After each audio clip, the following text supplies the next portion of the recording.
Yo, what's up, everybody? And welcome to Urban Absurdity. I'm your host, OG Ron. And I'm Bianca Brown.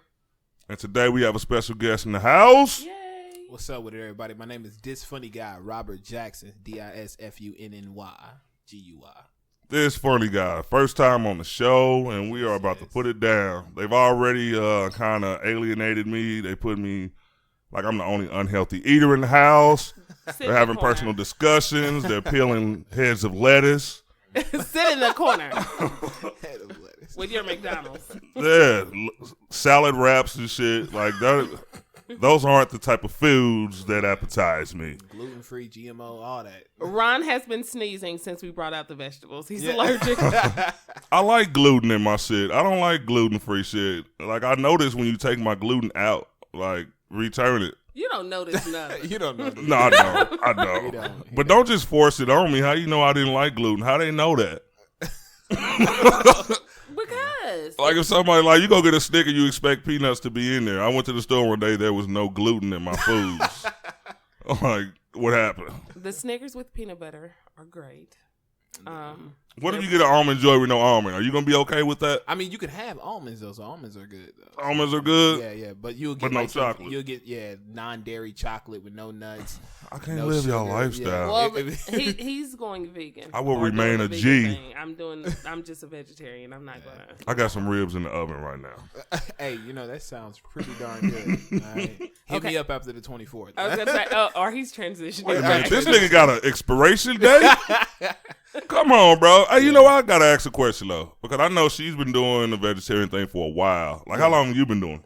Well, it's not really a vegetarian thing, man. I'm on this detox thing for 30 days and stuff. And it's kind of like resetting my body, though. So I'm doing it till the 24th of April, whenever people hear this, though. So, man. So he's restarting his body to go back to eat ribs. So he just wants to be ready. He wants to be ready to go back and eat. Every once in a while, he just reset his shit. You got to take the cartridge out. And blow blow on it. Blow on your body one time and then come back. I don't think I could do that. Like, okay, so this is going to last for a month, basically. Well, just this little reset, but definitely want to eat clean. I stopped eating pork, man, and oh, hell no. Turkey bacon in my home, man. That's all we do, man. And I don't eat much red meat anymore. So just a lot of chicken. I love red meat. Turkey bacon angers me. It's like a Crip with a red shirt on. It's like, it's not real. Like, wait a minute. It is real. It takes. No, it is good. I will, but it's not bacon. No, it is bacon, man. You gotta watch it while you're cooking it because it does cook pretty darn fast. And it shrinks the fuck up. Like, so it can get rubbery. Like one of those things. You gotta watch it, man. You go to the nickel machine and just throw those hands and stick to the wall. Like, it's like that's how it is. Listen, don't worry. I'm okay with someone being unhealthy because just in case if we have to run from anyone, I know who's going to get hit. Right, who's going to get hit. I need That's time probably to why run. the black people die in the movies first. Yeah, because they eat everything gluten. Because we eating all the gluten. First of all, you're not going to leave me because I strategically place myself when we're in a crowd. Whether it's one or two, I'm always going to be the first to get away. Well, if we can't leave you due to health, I'll trip you. Get his ass. Right. Take it out right now. No, I'm always looking out, though, man. Being an unhealthy person and loving it, like, I'm unhealthy and loving it. I'm unhealthy and loving it. Just like the other chicks that say they single and the damn well they're not loving it, but they say it every day. So you... So I'm going to be that unhealthy person. But you're really not loving it, though. Look, I'm liking it. See how that changed? I'm loving it now. I'm downgraded it. What we're going to do is we're going to take a trip to the doctor where Ron has his physical. Oh, no. Where Ron has his physical, we're going to see what it's about. Do you like those results? I don't want to take a physical right now because that will, like, really just, then everything will just be real. Like, I could just pretend that I'm good. You can lie. You in denial. When you go to the doctor's, like, he just fucks up your day if you unhealthy. Like, he gives you this list of shit that's wrong with you. I know. Then all of a sudden, tomorrow, you're not feeling as good as you right? did. It's out of nowhere. You know what I'm saying? You're like, so you have high fever and blood pressure and everything. You're like, I've never felt this. Wake up tomorrow. Oh, God. Exactly. Oh, God. It's like taking my chest hurt. It's like taking your car to, like, Firestone and just going for an oil change. You got 50 things wrong with you. Exactly. Exactly. So, Right. Nobody told Your car you. never had this noise until after you leave. Like, what? This shit's new. That's why I don't get diagnosis on me or my car. Like, we just keep going until something stops. Right. Until something breaks. Ron said he's gonna roll to the wheel or a leg falls off. Right. Exactly. Either one or the other.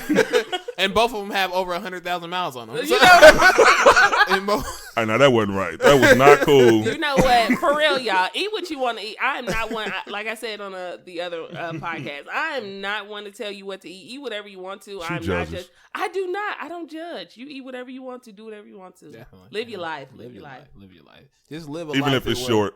Well, well, not live a life to where you know you're gonna live for a long time. You know, maybe not forever, but at least for a long time. So if you're gonna eat double bacon cheeseburger, just don't do it every day. You know, eat it, but just don't eat it every day. Yeah, I don't do it every day. All right, what if you could talk to God and like ask him, like, hey, God, how much is? I mean, okay, me eating healthy, am I gonna live longer? Or what if he give you exact date? Like, say, okay, you only gonna live like 3 weeks longer if you'd have been eating them bacon cheeseburgers. What would you do? Man. Would you? I'm like, okay, nigga, I'm out. But the people get the wrong. What's gonna happen in 3 weeks? Hey, no, you're gonna miss shit in 3 weeks. That is the misconception. People think that. No, I'm serious. People, Unhealthy people trying to get crazy answers out of these people. And thinking that, Yeah, people think that eating healthy, you just want to do that so you can live longer. Living longer is one of those things that you hope would happen. You get hit by a bus. That doesn't mean that you're still going to live longer. It's just that you feel better. Once I stopped eating meat, I'm telling you, I felt better. I was more energetic. Feel better? Oh, okay. I think was about to say feel better. How? I think it goes into not just what you eat, man. It's your mental health as well, though. You know what I'm saying? Very true. So you know you can eat healthy all day and be exercising, working out, and be mentally unstable, and so then you die at 26, and you're like, what the heck? What? You know what I'm saying? You're like, boy, that boy dealt with depression. See, I'm 40, man. I done lived my life. You know what I mean? I life, lived my boy. life. Here you go. I'm gonna eat all the good shit. You know, but I didn't. Man, if I leave today, I ain't really live my life. I got some more living to do. But I just want to let Ron get the results. He goes like, not today, guys. I ain't live my life. I need to. Ron gonna be posting them before and after pictures on Facebook. And you know what? And that's the funny cut thing. His hair and everything. Oh, the hair's getting cut soon. But the thing about the before and after pictures, I'm one of those people. I got like 6 before pictures. I could just never get my after together. Like the last 6 years, I took a before picture, but I still look like that. So it's like, fuck. See, there's time. There could possibly be more time. Hey, but that, you know what? I mean, I tried to get started. You got a before and before picture. That's what you got going on right here. You know? Before and this nigga still like this. You just capture that shit over there. These pictures look the same. They supposed to. I changed my clothes, nigga. That's how he did. All right. All right, I gotta bring in a topic, man. Enough of the unhealthy and healthy shit. All right. I got a rant. Fuck that. Go ahead. I got a rant. My rant. Okay. Go ahead. Everyone who knows Ron knows he's been going in. Here we go. So you could just bring this topic up anyway. We'll just roll right into it. Cardi B. Ron. Cardi. Uh-oh. Listen, here's my thing. Ron, why? What up? Why all the negativity? Please tell us. We're waiting. Okay, first of all, I have no answer for that. No, here it is. I like to annoy people. I really do. Like most of the things I say it to get under people's skin. Like Cardi B's CD came out, Invasion of Privacy, went golden one day. Everybody, every post, Cardi B, and quoting her like she was like Winnie Mandela. And so when I see that, I just start talking shit about them. Right. You know what I mean? I'm a feather ruffler. Like, she's winning out here. I don't have no problem with her. I don't know her. I'm not gonna say like she's got the best personality. I don't love her personality, but we don't have to love each other just because. Right, it's about the music. Yeah, well, no, not for me. I don't listen to Cardi B. Like, I'm not a fan of her music. Not saying that. I mean, not in a bad way. I mean, just not my thing. I'm a 41-year-old black man, and Cardi B is like a 23-year-old Puerto Rican or some shit. Like, no. And that might sound racist, but I'm not into her music. Just a tad. I don't like Nicki Minaj. You don't see me riding down the street like. But that's okay. But that's just people think everybody has to be into what's like popular culture. Right I'm not. No. So all of a sudden I'm a hater. No, you know what? Here's the thing. I don't listen to Lil Uzi Vert. I don't listen to him. Man. Don't like his music. No one should listen to Lil Uzi Vert. Or what is it? Lil Yachty. Yeah. I don't listen to any of these people. However, I'm not talking about them because I don't listen to them. Okay, but if they were hot, like if you woke up and They are hot. They are hot.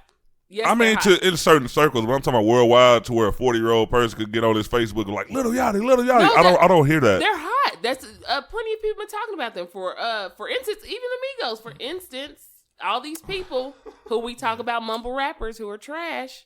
They get talked about. They get money. They out here getting money because of the younger generation, though. Exactly. But people are still talking about them. Look at Joe Budden. Went big talking about them. That's because it's what is happening right now. So of course they're gonna talk about them and be like, "Yo, these guys are out here making money," and that is the sound of now. That is the so sound do that when a It woman. is. So do that when a woman is doing it. She's out here making money. What's the difference?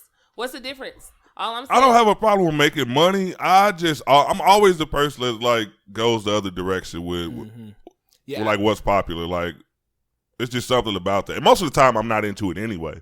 But it seems like social media is like a fucking herd of cattle. Man, like you wake up one day and look out the window and they all going this way. Like where the fuck are these motherfuckers going? Cardi B. You wake up tomorrow and you know what I mean? It's something else. Like but Ron, I find joy in talking about people. We do that on the show. No, we talk about popular topics because eventually we want to get paid for it. Like, but you know what I mean? The people, when you turn on the 9 o'clock news every night, the things that they're talking about, they don't necessarily care about it, but it's what, with not popular culture with local news, but it's what people want to hear. They want to know what's going on. I agree. So we're the reporters. Like, they're not. But hey, could you save me, Robert? This motherfucker's grilling me. Yeah, she's But no, what I'm going saying is, due to these people being popular, give us something to talk about on this show. So technically, we're not going the other way. We're going, yes, we are. We're going that way. No, D-A-T. No, that way. That way. No, technically, he is going the other way. On his personal note, he's going the other way, though. I'm the same way. I'm not a fan of Cardi B. You know. Beats is cool, you know what I'm saying? But that beat actually that Bodak Yellow was made by somebody here from Kansas City, Kansas. Yeah. So that was cool. But definitely not gonna be up here P-riding for her. You know what I'm saying? But y'all missing the point. My point is, okay, I like Cardi B. What's the point? I like Cardi B. I don't think she's the best rapper. No. I don't think she's like, oh my God, she's cold as shit. Do I like a couple of her songs? I do. I like a couple of her songs. However, she got a cool butt. No, it's fake. Is it? Yeah. I didn't think it was like big enough to be fake. Bruh, that much she said it and everything. I didn't know that. Give a topic to a man, and this is where it's going. Nah, I really don't like her. How the fuck could you bamboozle us like that? I'm gonna say bamboozle us. I think the tits are fake too. I believe they are. Bamboozle. I believe they are. Could that be a word? I think so. Could I coin that phrase? I think so. You gotta pay more money. Get it patent pending right here. I gotta get that. Shark Tank, Before here we you come. get another letter. No, this is what I'm saying. All I'm saying is, does she make ratchet music? Yes. Are there ratchet people out here? Yes. Mm-hmm. People make There's definitely a market for her music. I won't like disagree with that, but I'm just like I said, I'm just not into that anymore. Like Lil Uzi's and the Lil Yachty's. But I get what you're saying though. But that, we're like not. this is something that like we're still following the trend. We're not you guys are not talking about somebody different. You are talking about the person who we say that you don't like. So you are So still it talking gives about. us but take Joe Budden. You brought up Joe Budden. Joe Budden is like me. He's like an old school hip hop head, in which a lot of people sleep on Joe Budden. The nigga had bars. He just never got as hot as a lot of the people these days. That was it. All right, so on his podcast and on his show, like, yeah, he'll talk about them. But now it's like when you give an opinion on somebody. But I mean, look, if I was at that award show and like just say they just assembled 3 of the fucking most trash rappers you could ever put in a room. Yeah. I'm the type of, and you know my personality, I'm the type of nigga I would probably say, dude, I'm out of here. I can't conduct this interview. I can't take these people seriously. Unless I was drunk. You might have been able to pay me a nice, fair amount, and then I would have, like, went through with it. Joe Budden isn't talking about them just because he doesn't like them personally. I think he, as far as the way, the direction music has went in the past 10 or 15 years, I mean, I'm upset about it. Definitely. I mean, I'm upset about it. Definitely. You have every right to be, but you have to understand this, too. Give us our music back. When we were in the 90s. Come on. You know, and we was listening to Pac. We was listening to Biggie. We was listening to Lil' Kim. We was listening to all these people. How long were they mourn, man? Our parents who listened to other music was like, this shit is trash. Yeah. This shit is trash. So no, they liked Pac. They didn't like NWA when I had that tape. This fool. He's elite. I'm approaching. Oh, my God. I used to bump that shit. He still got the chain in I the still back, got the donkey rope. That motherfucker's green now, but it still looks good. Just go ahead and put in some CRL. And then what it's called, just dip it in. No, but the only thing that I'm saying is that you're right. This is their generation. I straddle the fence because I think the music is trash too. However, I understand. When our music came out, our parents were saying that shit was trash too. I'm not their parents though. I'm like, I'm not that much older than them. No, you are. You're getting there. You could because I'm in but this is a different right time though, man. Like because like music now, like even when music transitioned from going from 1, 2, 3 into the 4, you know what I'm saying? It went to like the little early 2000s and stuff. And even with that, it was more crump, but they still had lyrics. You know what I mean? Now it's just literally it's like one sentence or one syllable. To the store. Oh my God! I be get I was like, what is he saying? Trash. Hey, last night it doesn't make any sense. But every artist isn't like that. Logic's not like that. I mean, you got plenty of artists. But it's a lot of rappers who are, and a lot and of it was people. a lot of, and y'all gotta admit. I'm sorry, there's a lot of rappers that we had that were trash too. Name some, and you better not be disrespectful. Well, I mean, we got now that one I kind of agree with, bro. We had a lot of trash rappers. You don't hear from these people, right? But what I'm not saying, everybody on No Limit was hot. Not everybody. Let's be a classic song. I'm sorry, ladies. I'm going to say, do I love the song? I fucking do. But to dance, girl, you look good. Can you back that ass? First no, of all, but hold on. Juvie was a bad boy. Juvie was a bad boy. But if you go back and listen to it, like you was over there with your mama, huh? You was chilling with your cousin on the porch, huh? And that mug was hot. And be like, he was all off beat. I thought it was Silk the Shocker. I was like, God dang. So that's the only thing that I'm saying is. Hey, but you know how long it took? Like Silk the Shocker. Speaking of Silk the Shocker, used to love Silk the Shocker. Bump the shit out of him. I love but Silk. when I listen to it now, I be like, what the fuck was I thinking? Right. But it takes you good music. It takes you 15 years to realize that it's not that good. I still love Silk. Like, if I hear a song it ain't my fault. You listen to that? Oh, that bug. Listen, I go to Mystical and turn it off. well, Mystical. I can't even listen to Mystical part no more now. I can't listen. I'd be like, see, he's subliminal messages in this stuff. Listen. Get a girl inside the room. You told her yourself. Hey, the thing I found out last night though, me and my girl, we had our friends over, my homeboy and his girl. And we just sitting there like we were bored. Like I had my equipment set up, so we didn't play no spades last night. So we were just in there like messing around with YouTube and shit. Started out watching freestyle videos. Mm-hmm. You know what I mean? Because that's where the bars are now. You got to go there. And then you know what I mean? We got bored with that. Started eating, having a drink and shit. So then random videos just start playing. So we watched random videos for like 3 hours, 2 or 3 hours. Never touched it. It seems like so many people, as long as you can afford a feature. Like Drake or like whoever, like your song is gonna go. Like these people were like just basically, rap, shoot, kill. And then here comes Drake. And I'm like, bro, if you got the money to afford a mainstream artist now, your song is gonna go major. It's like 90% of the songs we listen to, you had no idea who the person is, but every video had a feature. Oh shit, who is these niggas? Oh, they go Drake. Who is these? They go Yo Gotti. Like, man, dude, stop it. Stop making it so easy for someone to. It's social media. I blame social media. I blame YouTube. Yeah. I blame YouTube. And Facebook. I mean, Facebook too. It is, but that's a change of the times. It is a change of the time, and it's a terrible change of the time. It so much is. It's a change of times. However, all I'm saying is back in the day, we had some ones too that made. I mean, my mom still gets upset at some shit that happened years ago that came out like that's stupid. Uncles talking about still it too, like like for real, like that was stupid. That was just dumb. Hold on the grudge, like you hate your cousin. That one cousin owe you money. You be like, when I see that, forget him. Like they still hate stuff, just like we feel like this shit is trash. However, I will say this. Cardi does make ratchet music. However, she does say some stuff. You know what I hate though? You know what I hate when people does that though, and they come out and they be like, I make ratchet music and stuff like that, and then they be in an interview and be like, I'm a role model for the young kids. I want to do. I be like, what? But one thing you're a ratchet role model. Is that what you're saying? But she never said that. I've never heard her say that. I've heard her say that she's not. Y'all never hear her say the real shit, but y'all her, quote those rap lyrics. I heard her say something to that extent of saying that she want to do something better for, because you got young girls looking at her and things like that and stuff. You know what I mean? She does now. It's sad. It's scary. But she does. But everybody has to grow up. Everybody has to grow up. Just like, okay, Ice Cube. Yeah, you with NWA. Now you making family movies. Like you can't, and nobody is saying, "Oh, fuck that nigga, he making family." No, you grew up. You thought about your money. That's a good role model. Yeah. Like if you're a kid, but he wasn't. Don't you backpedal? Ice Cube never came out and said like, "Oh, I want to do something good for." He just kind of transitioned into that. No, he did, and I don't remember the quote. Please look it up. He gradually went into it. You know what I mean? He didn't just start. He didn't still have a Jerry curl and like, "I'm gonna make a family movie." He didn't do that. He like waited till he matured, and like I think. If you see his progress and see his growth, that's a real role model. But you know what?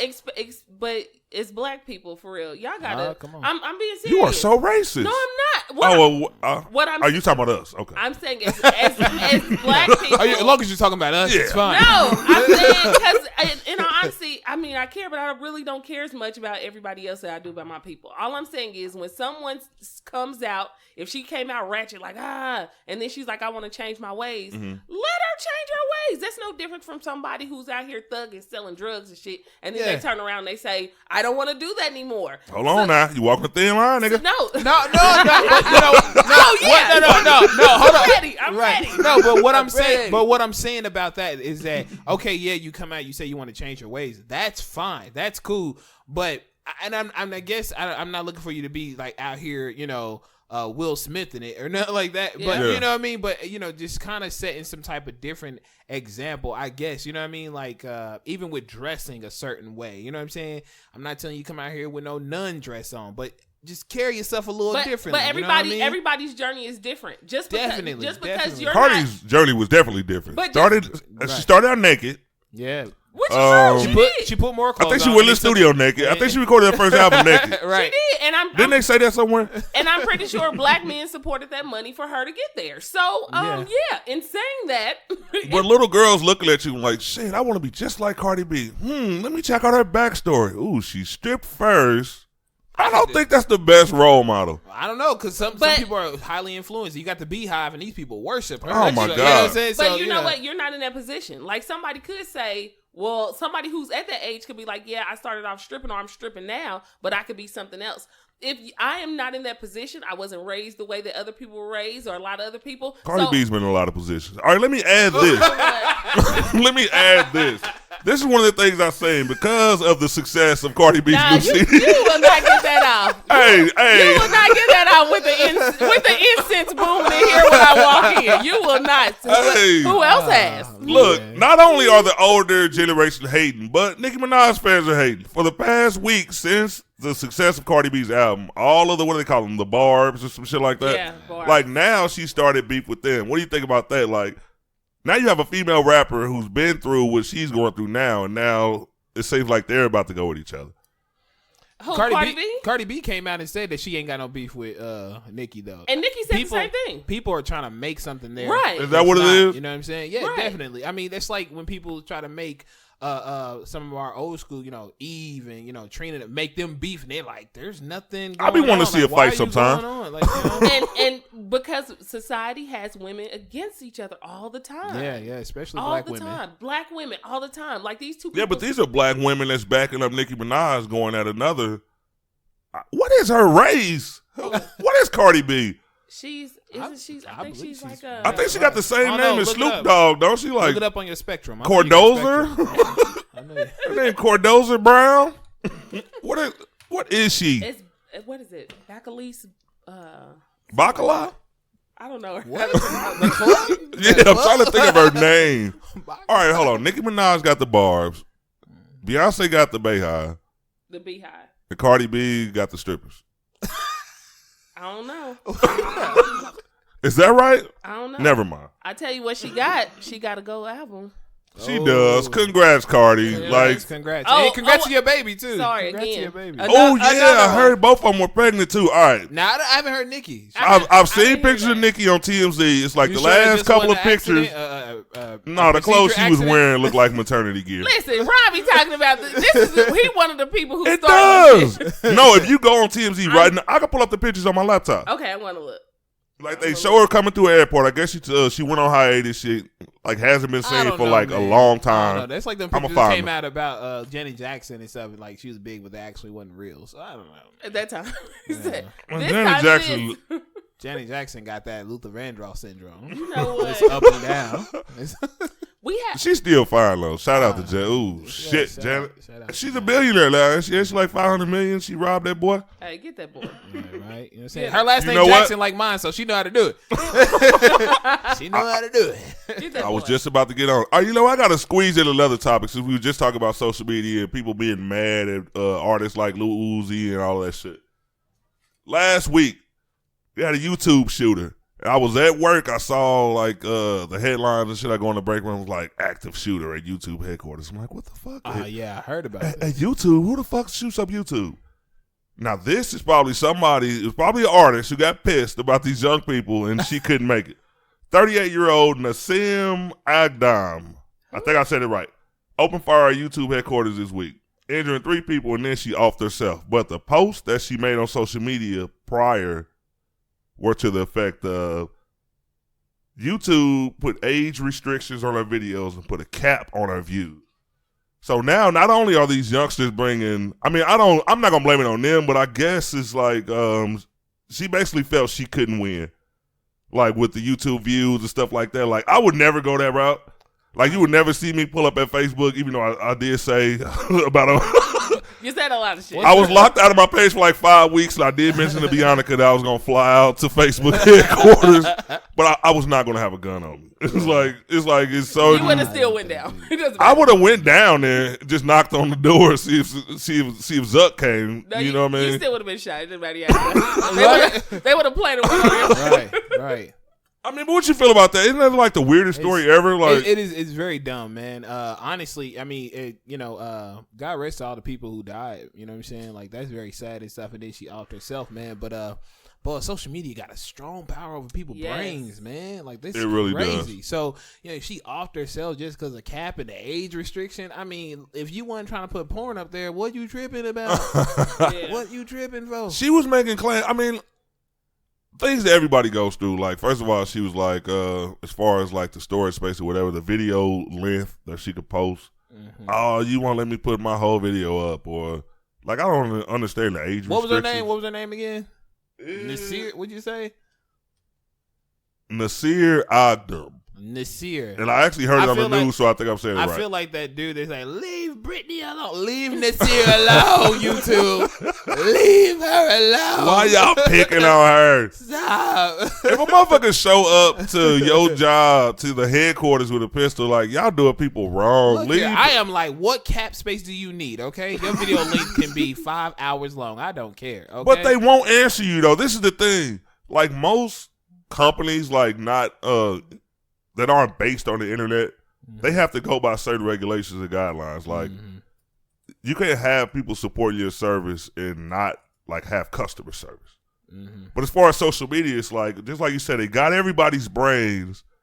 And if something happened to where you'd be locked out of your page or things didn't go right, they're not going to respond to you. I was pissed. Don't get me wrong. I was pissed for 5 weeks, but I never once thought, I'm going to go shoot this. But you know why? It's like you ain't got the clout like that. And that's no offense to you or anything like that, because I see your following, man, and what you do out here in the city. That's great on a local level. But, you know what I mean? You got to have 5 million. You got to be on some, Ice Cube. You got to be on some King Bach type stuff, having these large following to where you can actually hit them up. And they're like, oh, my God, I'm so sorry. Exactly. Let's figure out how to get your page back up and running. Exactly. They don't care. Look, Robert Jackson got locked out. And? That's probably what they was thinking about Ronald Byrd. Make another page. Like, who is this nigga OG Ron keep emailing us? Right. We'll get to you. Nigga, you got to wait. There's a due process. It's just sad when you depend on, when you have to. Like, because even us, we do. We depend on downloads and everything else. It's just sad when you depend on social media. So it's not really sad. Download this shit, y'all. Download it. Yeah. So I would show up at y'all shit. Shameless plug. Download this right now. Because that's what makes your money. So, and that's what gets you now. That's what gets you big. How many people do we know that got big off internet? Like, it's not that you. It seems like everybody gets big off the internet. It's not now. that you like put in like. I'm not saying you didn't put in work, but you didn't put in as much work as if you had to sell them out of your truck. Is what I'm saying. Hey, you know what? A lot of kids don't realize that shit too. All right, funny story. Years ago, maybe like 7 years ago. All right, I had 1,000 of my CDs pressed up, hard copies. Like nobody does that anymore these days. Crime died. I was with my I was with my ex, and did you do the math too with it? He was like, I got 1,000 CDs, so I sell each of them for hell yeah, yes, you know, like, yes. So all these 1,000, you know what I'm saying? It's cool. He only pushed 5 in that day. He's like, it's cool. If I go back and I sell these, all right, I ain't gonna spend the money. And I ate half and smoked half, so I never turned a profit. It's like we gonna smoke, we gonna drink. We sold 6, nigga. Then he out here rapping on tracks and stuff like that. Like, yeah, it's moving 2,000 units in a year. Like, bruh, that's spanned over like 4 years. That's not a lot. Hey, but it was the funniest thing was like her daughter had a friend that came over. She was always spending like. And like we had little roaster sessions because I like to be funny and shit. So like me and her daughter were real cool. So I got cool with her friend. And so like out of nowhere she was like, I mean we just having a regular roast session, lighthearted. Like we ain't going in too deep. We ain't trying to hurt no feelings. Right. And she was like, I feel like he's about to. Oh nigga, you look like the washed up rapper that never made it. I was like, I had to clutch my chest like, where the fuck did that come from? She been holding that one in. Hey, she been waiting to say that shit. Hey, that folks said, go to your room. Right. You know what? You need to get your little ass up out of here and get to the house. He pulled one of those family matters. Go upstairs, Rudy. Go upstairs. Don't come back down. Hey, you know what? She ain't getting no dinner. Don't come back down. She ain't getting no dinner. Put that extra pork chop back in the pan. It happens. But I mean, I said that to say this. The younger generation is so used to this microwave success now, and they see it. Like if you were 17 years old, you actually see people make a CD one day, and they're on BET in like 3 weeks. People don't even like make in my CDs generation, there was no social media. People don't even gotta make CDs. They drop a single, bro. Look Yeah, look how Bodak Yellow went until she actually dropped an album. Like 5 times platinum. Like she rolled the wave. She could have retired. Honestly, I honestly believe that she could have been done after that one song. Like because it opened up so many doors for her. Endorsements. She was dropping on people features. You know what I'm saying? She was on features and stuff like that. She dropped Bodak Yellow and was like, I'm good. Like, I could drop one more single and just be good, man. I think I would have did that. A lot of people don't think like that. But she dropped a lot of mixtapes too. Yeah, she did. But it's still like she dropped 3 mixtapes in 6 months. No bitch is working harder than her. What the fuck are you talking about, for somebody who don't like her, he know the lyrics and everything. Everybody knew Bodak Yellow. Hey, Ron's the type of person to be like, I hate that nigga, and then you catch his ass like you got to sneak up on his ass. Got him as a screensaver. Ron, what is this? I know. I was doing research for the podcast. No, that looked like home on your phone. Look, I told y'all I don't really just hate Cardi B. Her music, like, all right, the single was forced upon me. I liked it. It was like the shit just never stopped playing. Like I go into work and my supervisor's like, "Hey, you heard that new Bodak?" Like, nigga, what the fuck are you talking? It was like it was everywhere. White. What are you talking about? Exactly. It was everywhere. So, like, as far as like going to listen, and I'm the type of person like this is me. Not just with Cardi B. I don't go out and download whole CDs no more. It just seems like we flooded with so much music now. You remember the Tuesdays? Yeah. 1 CD a drop, 2 CD a drop. You had a week before something else came out, maybe 2. Yeah. Now it's like 5 CDs came out. E40 would be legit. Fucking Cardi B. It's like it's a long list now. They don't drop these mugs on on Tuesdays anymore. They Friday. They surprise you with it. Yeah. You wake up in the morning and be like, "Yo, I dropped the album Friday today." You like, "Dang, I gotta sell some stamps to get some money to go buy this album." Exactly. I don't know what I'm gonna do. But you also have more access to music. Think about it. Where are all the music stores? You remember the CD stores? Where are those at? Man. In every mall, there was at least. I 3 still or 4. drop out of Wax Factory. You know what I mean? Grab a pair of pants and shit. Shout Grab a out. CD on the way out. Nah, but look. It's like it's so much music now. It's like you have to have the time. I don't have the time to listen. And you know what? I'm scared to listen to a lot of these people. Like if I don't know you, if I don't trust your body of work, I'm not gonna waste no hour listening to you right now. I think I don't have that amount of time. I want my hour back. I will show up at your house like, dude. That's a lot of time out of your life. until I got YouTube Red. Shout out. Nah, man. Nah. I'm not paying for YouTube Red. YouTube to MP3 converter. Okay. No. See, I That's know. me. I know because I have Tidal and I have shout out to Sprint. Man, for you giving got me money. Tidal. Look at her. I got that bread. I got Spotify, but my girl paid for that. Sprint. I got a Netflix account me and my sister share. Don't say that too loud. They'll get you. Shout out to Sprint for giving Tidal for 6-7 months for free. Guys, if you have a Sprint, all you have And to you're do going to is cancel log after that 6 online. months. Are they sponsoring this episode? All you have to Yeah, do you is, know what? Did I tell you no free plug? You know what? Here, you better get these plugs so when they be like, oh, yeah, you shouted us out. Okay. Listen, people. Shout out to Sprint. You see what I got to work with? Give it up for no service. I mean, Sprint. You know what? But no, seriously. So if I listen to YouTube Red and somebody pops up and I'm like I have 2 artists now that I'm like, oh my God, who are these people? But I think then you should after I start listen to signing them, motherfuckers. It was great. I think you should start signing people. Like we should get the Urban Absurdity record label. Well, I gotta get mine out first. Right, y'all. The juice is loose. You know what I mean?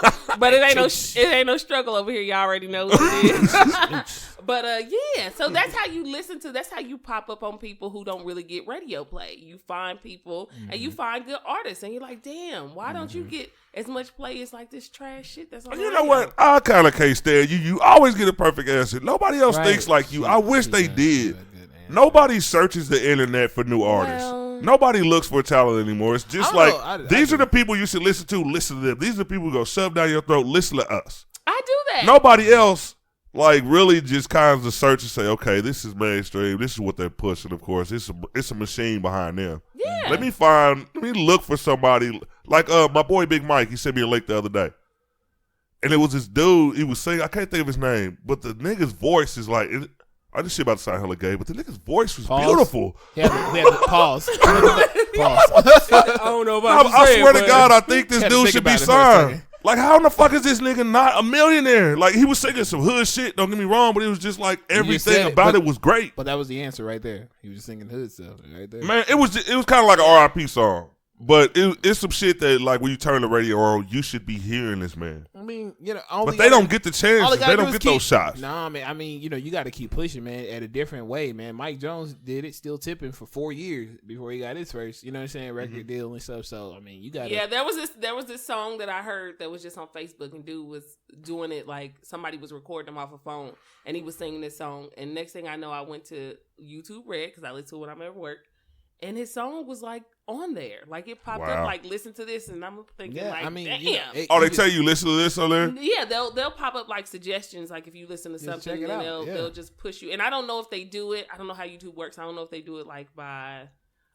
zip code or they do it by because I've seen local people. I think they do it by genre. You know what I'm saying? Probably so, like, but I've seen local people that I'm like. So what are you listening to then, man? Trap or country? What is going on? It depends on how I'm feeling. A little bit of both. Depends on how I'm feeling. If I'm feeling like like I'm thinking about my dog, I pop in some country. If I'm like, what the fuck? If my boss is talking shit and I'm throwing in trap. About your homegirl or a real dog? Okay. No, my real dog.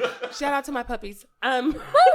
Shout out to Zoe. All black women name their dog Zoe. All of them. Not mine. She had to think about it for a second. If y'all could see her face, she was like, wait. Oh, that's her middle name. No, I don't have. No, I don't have. Only black people get their dog's middle name. And last, mama got a whole name. They asked you for that on the. Like, I can carry this bug on my taxes. It's cool. I'm giving her a whole name. They asked you for that when you go get their tags. Zoe Vladimir Johnson. I know your ass did not just sit in here. Like, only black people do shit like that. White people be like, this is Chloe. This is it. That is all. That's Chloe, it, nigga. Come here.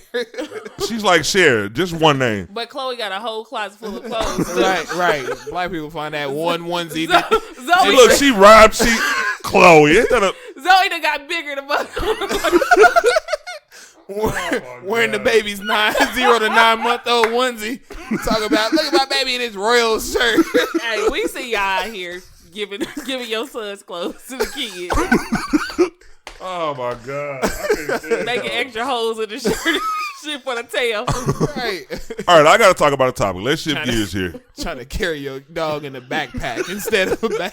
Listen, okay, I'm sorry. Before you do that, I have to tell this quick story real quick. Let's go. Okay, so I wanted a... Give me a time to have a drink. I wanted a West Highland Terrier. It's like the little Caesar dog, little white dog.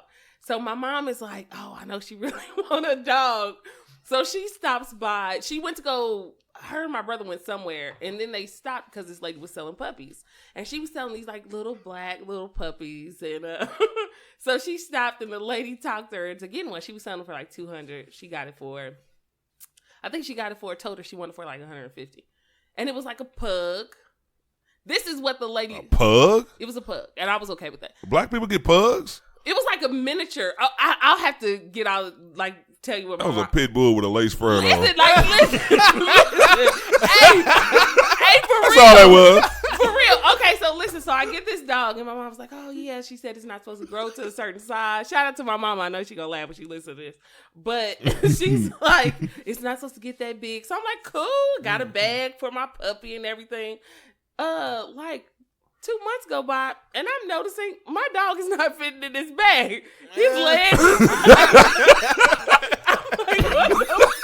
She like, now I gotta walk this man. God dang it. I gotta bring my pooper scooper. I wasn't ready for this goddamn. So I call my mom. And then when she comes over, she's like, yeah, he's getting bigger. So the lady that jit my mom out of it. But my mom got the dog. She loves the puppy. Can't find that lady nowhere. Listen, Yeah, she ain't on that corner no more. Her ass is gone. It wasn't her house. She took the side down. She's like, I live right here. You come back and you bring the dog back and nothing works out. But She's gone. But she's just gone. But the crazy thing is, Oh, shit. On the next to a hair store because, you know, they sell everything at a hair store.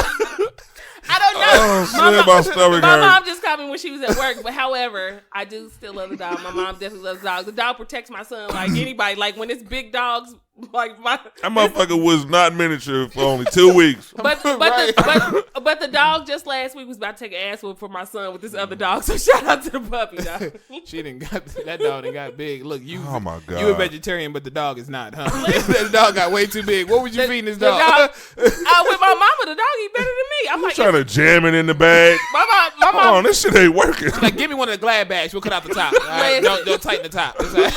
Hell yeah, we gotta go to the store, nigga. You getting in this bag. Fuck that bullshit. Get it in the trash bag. Said about you. I got shit to do. Listen, he's happy. He's happy it was God's plan because he's sitting up there eating steak, lobster, and shit. And I'm Oh looking my like, God, your dog is eating like that? My mother, she feeds. Okay, because I'm about to say, how are you buying meat and you up here talking about?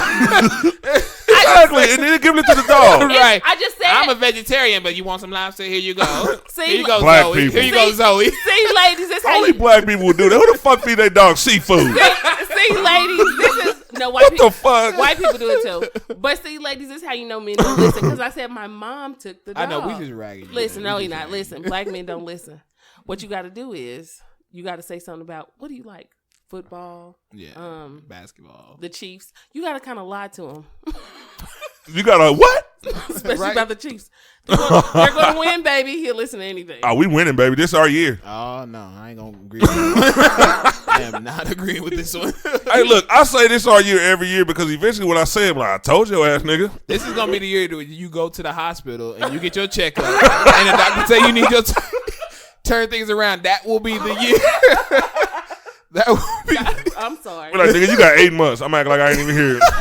Hey, Ron looked at me like you laughing too hard over there. Hell yeah. Like, my bad, Ron. Mama can tell me I got 8 months. I'm coming out. Oh, shit. He said, I'm good. She's like, please, Chiefs, this I'm is cool. the year, please. Shit worked out better than I thought it was going to be. Listen, I'm be over here like this talking about, I know the equipment. Hell yeah, like on Poetic Justice, what you gonna do with his equipment now that he gone? Right. I think you should give it to me. I think you should give it to me. Let me use it. All right? I'll be You like, don't know, Ron. but my I'll name put will it to be good Tupac. use. I'm My name like, will be Ron. I'm so glad that nigga didn't pawn that shit. Right? You know what? Man, that would have set black people back so far if Pac would have pawned that shit. Oh, man. Oh, man. Man, that would have been. Hey, you know what? Man, on to my next topic before I forget. Oh, Man, my we- Because I think it was funny. Some people think it was sad, but I still think it's funny. Oh, gosh. Safari, about a month after he motherfucking putting his meat on the internet, elephant trunks, long. I didn't hear johns. that. I didn't hear that. Swangy dangy. He was robbed at gunpoint this week. Somebody Couple was hours jealous of later- him, probably. Shit, it could have been. I mean, who knows? I don't know. I didn't see it. Couple weeks later, hell no. Right? What did they take? Couple weeks later, he's on the. I mean, couple hours later, he went on the show when Angie Martinez did an interview, and the nigga started crying. Like, out of nowhere, like, you come in, do a normal interview, just like if Robert had came in, all of a sudden he started crying, like, nigga, I got robbed. I would have said, Facebook, we're going live. I'm like, bro, why did you come here if they just fucking robbed you? You just had a gun in your head. Oh, man. They took $189,000 worth of jewels from him. Oh, Lord. And he had on, Liza Minnelli's fur. And they let him keep that. They let him keep like, we don't want that shit. They said, does this say Forever 21? Hey, the nigga wouldn't like, don't take that nigga. They gonna catch us. From H&M. No, we don't support that. Keep it. Nah, that mother got a tracking device in it. I don't trust that coat. But yeah, they left him with that $189,000 worth of jewelry they stole, put a gun to his head, threatened his life, basically. And then over the past, few days, it came out like it was somebody new, like a childhood friend or something like that. Yeah. Why did you go... There's no way in hell I'm going to go do an interview after I just had a life-threatening experience. Because he paid dude to do that. Yeah. Oh, so you think it's a publicity stunt? Oh, yeah. Yeah. Okay. So, yeah, because I don't know, man, because... Whatever. It was. Yeah, I'm on the fence about it. I'm on the fence. Well, yeah, it was. Okay. No. I had to look at him. That nigga hopped off that fence quick as hell. Yeah. Because everything... halfway up, you know what I'm doing. Everything set up. And you know how we gonna really know if it's a publicity stunt for real, man? If he drop all the charges. If he drops all the charges against those guys... It was a publicity stunt all the way. You drop your draws and post that on social media. You drop a track called Hundreds, you know what I'm saying? And people actually liking it, you know what I'm saying? And then out of nowhere, you get robbed. And you still go do the interview. Mm-hmm. Okay. And all right, now I'm starting to see the correlation. And if you drop the charges, and then the dudes posted on well, that was just stupid anyway. But then they posted on social media too. And then you on Love and Hip Hop. Yeah.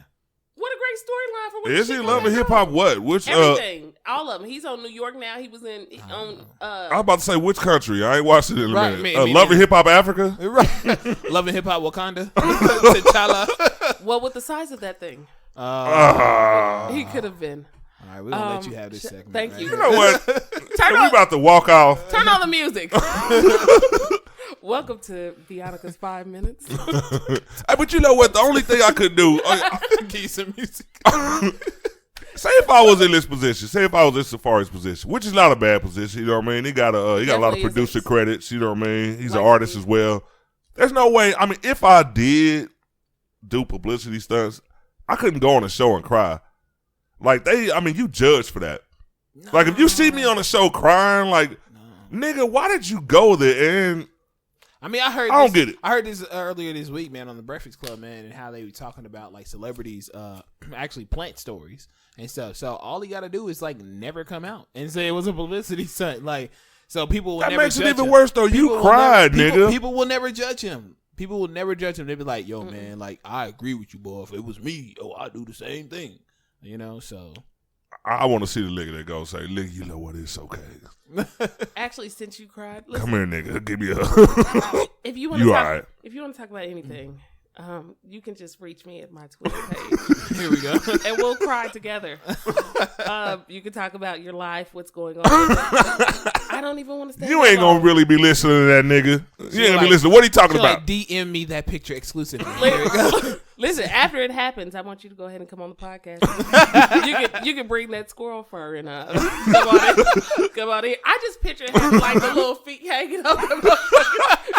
You know when you can't get it, you gotta get. You got a foot under each arm. you gotta get 80 of them motherfuckers cut up so you can put a whole coat together. That motherfucker. I would just. You got bones in there somewhere. God dang it! Hold on. Poking me. I told them to plug them all out, but plug them out. It's cool. I got a discount. Right. You know what? I would be. Maybe I'm weird, but if somebody robbed me and didn't take my coat, I'd be like, "You bitch ass niggas, you gonna disrespect my motherfucking coat like this?" I'm one of them niggas. This is more than the jewelry. Nigga. Take the coat. Nigga. Hey, I would be so disrespected. Nigga that took all my jewels and leave me with the coat. Yeah. Nigga, I would be on Facebook red like you bitch ass nigga don't know. I'll be showing the price tag, all kind of shit. I told you they lifted up that tag and said room 21. Nigga said, nah. What is this? Where you get this mug from? Savers? Nah. What man. are those? What are those? I don't think they like the liners on the inside. You know what? Take this shit back, nigga. This shit ain't real. This one said Liza Minnelli. I can't stand him. Elizabeth Taylor's ass coat. It looked like a Liza Minnelli-ish or Elizabeth Taylor-ish or it was disgusting. And the coat looked fabulous. I gotta say this, fake or real. Whenever you get hot in that bitch, just slide it right on off. I thought it was a jacket, but that motherfucker was like knee length when I seen him standing up. You know what? Black people are the only people that rock fur like during any weather. Like, you know what I'm saying? Like, it's kind of like when you saw people back in the day. They used to get, what were those? Y'all know what those coats are called? They were called like the boom X's and stuff. No, what were they called? I don't want to say it wrong. People laugh at me. They were called goose. Oh, the triple fat gooses? Listen, stop acting like people. Nigga, please. Stop acting like people wasn't wearing them. You ain't no real nigga unless you had feathers all over the front seat of your Chevy. You like, dog, it's May. I'm in that motherfucker. Every day I got out of that motherfucker. I don't know where the hose was coming from. Like, I tried to keep that motherfucker. Like, these feathers shooting out everywhere. You weren't no real nigga unless you leave a trail of feathers. Right. Talk about, that nigga been here. OG Ron was just here. How you know? Nigga, I got the feathers. I was shooting feathers every motherfucker wear, bro. Nigga. And I felt so good about it. I mean, till your jacket get flat, then you know you gotta get another one. The feathers are fresh. Hey, you should have took the one. You don't try to sit back too hard and everything in that coat. You like, I ain't trying to sit back too hard because I'm gonna sit down and feathers shoot everywhere. Like, you knew the nigga was broke if he had a flat ass triple fat goose. He couldn't afford to get another one. Ain't no feathers in that motherfucker no more. Like, damn, nigga. All the feathers in the arm and stuff. Like, nigga had one fat arm and nothing else nowhere. What's going on? You got a cast, nigga? Your arm all right? I used to love triple fat. Shout out to that shit. That's the old school, man. That's what I'm saying. I love that. Google it if you don't know what it is, man. Hey, y'all better Google that shit. Yeah, it's a lot of y'all just gonna need to Google. But people did. Like, you like, it's kind of warm outside. Why you still got it on? Right, like, right. You just want to show people that you got one. I used to try to put feathers back in my shit. Like, you should have used a pillow. You tried to use, right. I was about to say that. You tried to use, I was like, wait a minute. No, put the pillow cushioning right back in there. You know where the hood is. You know where the hole is at. You like, forget this. I know exactly. You try to smooth it around, fluff it up while you're going. Hey, you get a pillow for $2 at Family Dollar. See, I didn't know that when I was young. I wasn't that smart. It was all about the goose. Throw this mug in a dryer to puff it back up a little bit. Come on, man. Come on, man. Hey, triple fat goose you wasn't shit unless you had a triple fat goose. Oh my god. I don't even remember how I got mine. I know my mama didn't buy that motherfucker. I had a goose though, nigga. You had a Christmas gift. I had a couple of gooses. Them motherfuckers was the shit. I felt like a millionaire walking with that fucking coat on. With feathers popping everywhere. You got geese fighting your ass. Feathers everywhere. No, wild pigeons are following you. What the heck is going on? Come on. His ass looked familiar. I got to run the rest of the way to school, but nigga, when I got in there, it was on. Pigeons tweaking their neck like, I know this guy. Don't know where I know him from, but I know this guy. He's outside the school waiting for him. I know that nigga get out. Oh shit! This is where they put my mama at. This nigga coat. This is where they put my mama at. Oh my god! I'm about to have a drink. My stomach literally hurts, man. I swear to God. Oh, but no, I think he lied. I think he set that up. And then you got to look at what type of person he is. He's the type. He's been crying since he came out. He's been crying since he got dumped. Like, he cries. He's just he's a crier. And if that's how you feel. Speaking of that, man, I don't know, man. This is not a topic or anything, though. But, like, do you think there comes a time where a person needs to stop talking about their, celebrity-wise? Do they need to stop talking about their exes?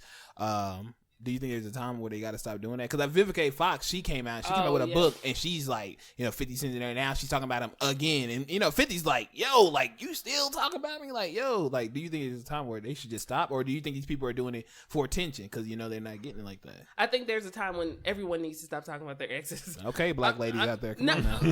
and men too. And men too. Yeah, because when a woman meet a man, they may not be telling their friends how they feel. But when a woman meet a man, and he talks about his ex, because sometimes it happens. Yeah. And he'll say, oh, she did this, she did that. It's kind of like, dog, but that was like 5 years ago. Yeah, are we still talking about that? So people do it too. Women just go on social media and talk about it more than men do, but men still talk about certain shit. You're right. Anytime somebody will listen, every once in a while. You know what I mean? I know it's coming niggas out here hating.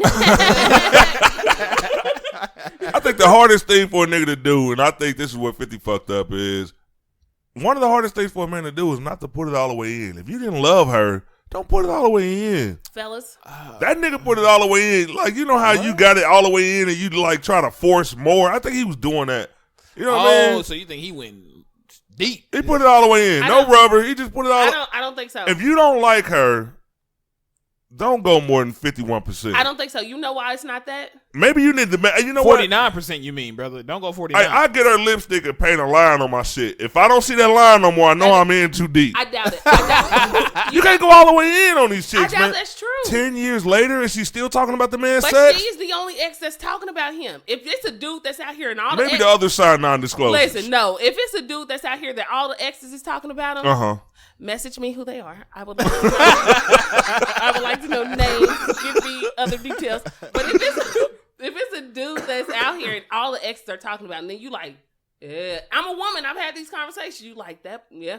Hey, but look. It's that way. First of all, when you're a celebrity, you know how to keep the exes out of the spotlight. Like, I just seen the Boosie video, and it was funny as fuck. He was like, nobody knows my baby mamas. It was so funny. That nigga's hilarious. I wish the fuck I could afford to get this nigga on this podcast. That nigga is funny as fuck. This nigga said, you could not find any of my baby mamas. I think he got 8 of them motherfuckers. He was like, it's only one with a picture of me. I've only took one picture with like 8 baby mamas and none of them can prove me. It's like, if you want to keep a woman out of the spotlight, you have to take precautions. Like, Vivica Fox was she was high profile back then. They what exactly? Like, so why would you, if you didn't want this motherfucker, like, he shouldn't have put it all the way in. I'm going back to the beginning. Don't put it all the way in. You cannot compare those two situations. I'm gonna tell you why. Yes, I can. Boosie a real nigga. Don't worry. Here I come. Don't worry. You asked for me. Here I come. You can't compare those two situations because I'm pretty sure, although he's a real nigga, he was fucking with real hood bitches. So that's why he hiding them. That's what I'm saying. No, so what I'm saying is, Vivica Fox was a hood chick. No. So what I'm saying is, you can slide them a little money, because like he said, he still take care of his kids, and I've never heard anybody say that he doesn't. So you can slide them. That's because they scared of that little nigga. That nigga real. You can slide them a little money. $100,000 to somebody else may be like trash money to another person. Man. So you can slide them a little money and they gonna shut up. Of course they gonna shut up. But when you already got money, you got money. Vivica making them wigs, you know what I'm saying? However, the wig sales may not be going to according to plan. Right. So I need something else to talk about. I think Vivica's wigs are selling in KC because I see some fucked up wigs around this motherfucker. Them gotta be Vivica. They are being purchased. I seen a bitch with a wig with a bill on it. Like, bitch, motherfucker got a Dolphins wig on. Like, what the fuck is this? That gotta be Vivica's new line. Vivica new line come with a scarf automatically attached to the top because the top is undone. That shit already wrapped. It's already wrapped. You know the fucking complicated ass knots. That motherfucker already got the wrap on it with a fat ass knot on it. Right. How the fuck do y'all have time to put them knots on there? Like, that's like some African basket weaving. Like, that shit has to be complicated. You cannot wake up and say, I'm about to go to the store real quick and put that kind of knot in your fucking wrap. Crazy. It is crazy. That's nothing that happens overnight. Them knots, them buns, everything. I was like, how the heck did you do this? I seen that chick at the store today with the most impressive knot I've ever seen. You know what ticks me off though, man, especially, and this is just, I'm gonna just say women in general, but I'm mainly talking about black women. I'm sorry, but what ticks me off? Don't get us in trouble. No, I'm just being serious though, man. I can't stand it that black women take better care of their weave and their their wigs and all that stuff than they do their own hair. That is crazy. Like, what is going on? Like, you take that thing off, you're like, what in the Freddy Frankenstein is going on? Hey, when you see a chick get in the bed, she take off her wig and she got the motherfucking Sealy knots up under her shit. You know what I'm saying? Then you put the wig on a fucking styrofoam head on the motherfucking dresser and comb that shit. Like, nigga, what about your head for real? Bitch, you better not get in the bed. The styrofoam is taking better care of than your whole head. I want to fuck the head over there, bitch. But you know what? I don't want you. I'm not touching them knots. But you know why? I see the bathroom. My mama would kissing that styrofoam head. That motherfucking hair was bomb. But you know why that is? Because black men do not shit. because black men do not appreciate natural women like they should. We're in an age now where we I'm about to say, be where careful, where nigga. we are. You just listen. Be careful, nigga. You want to know what? Let me. We're gonna get you a shirt that say "Be careful." Listen, Be careful, nigga. Listen, I've been waiting to rant. I got to rant, y'all. Ladies, I got a couple of these motherfuckers. We might have to let this go a little longer.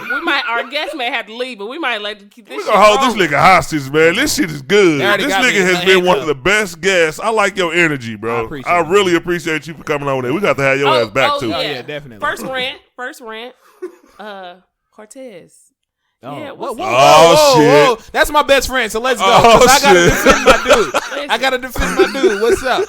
What's up? Kid and play over here. You gotta get over here. I'm ready. Oh, shit. Listen, first of all, fuck you.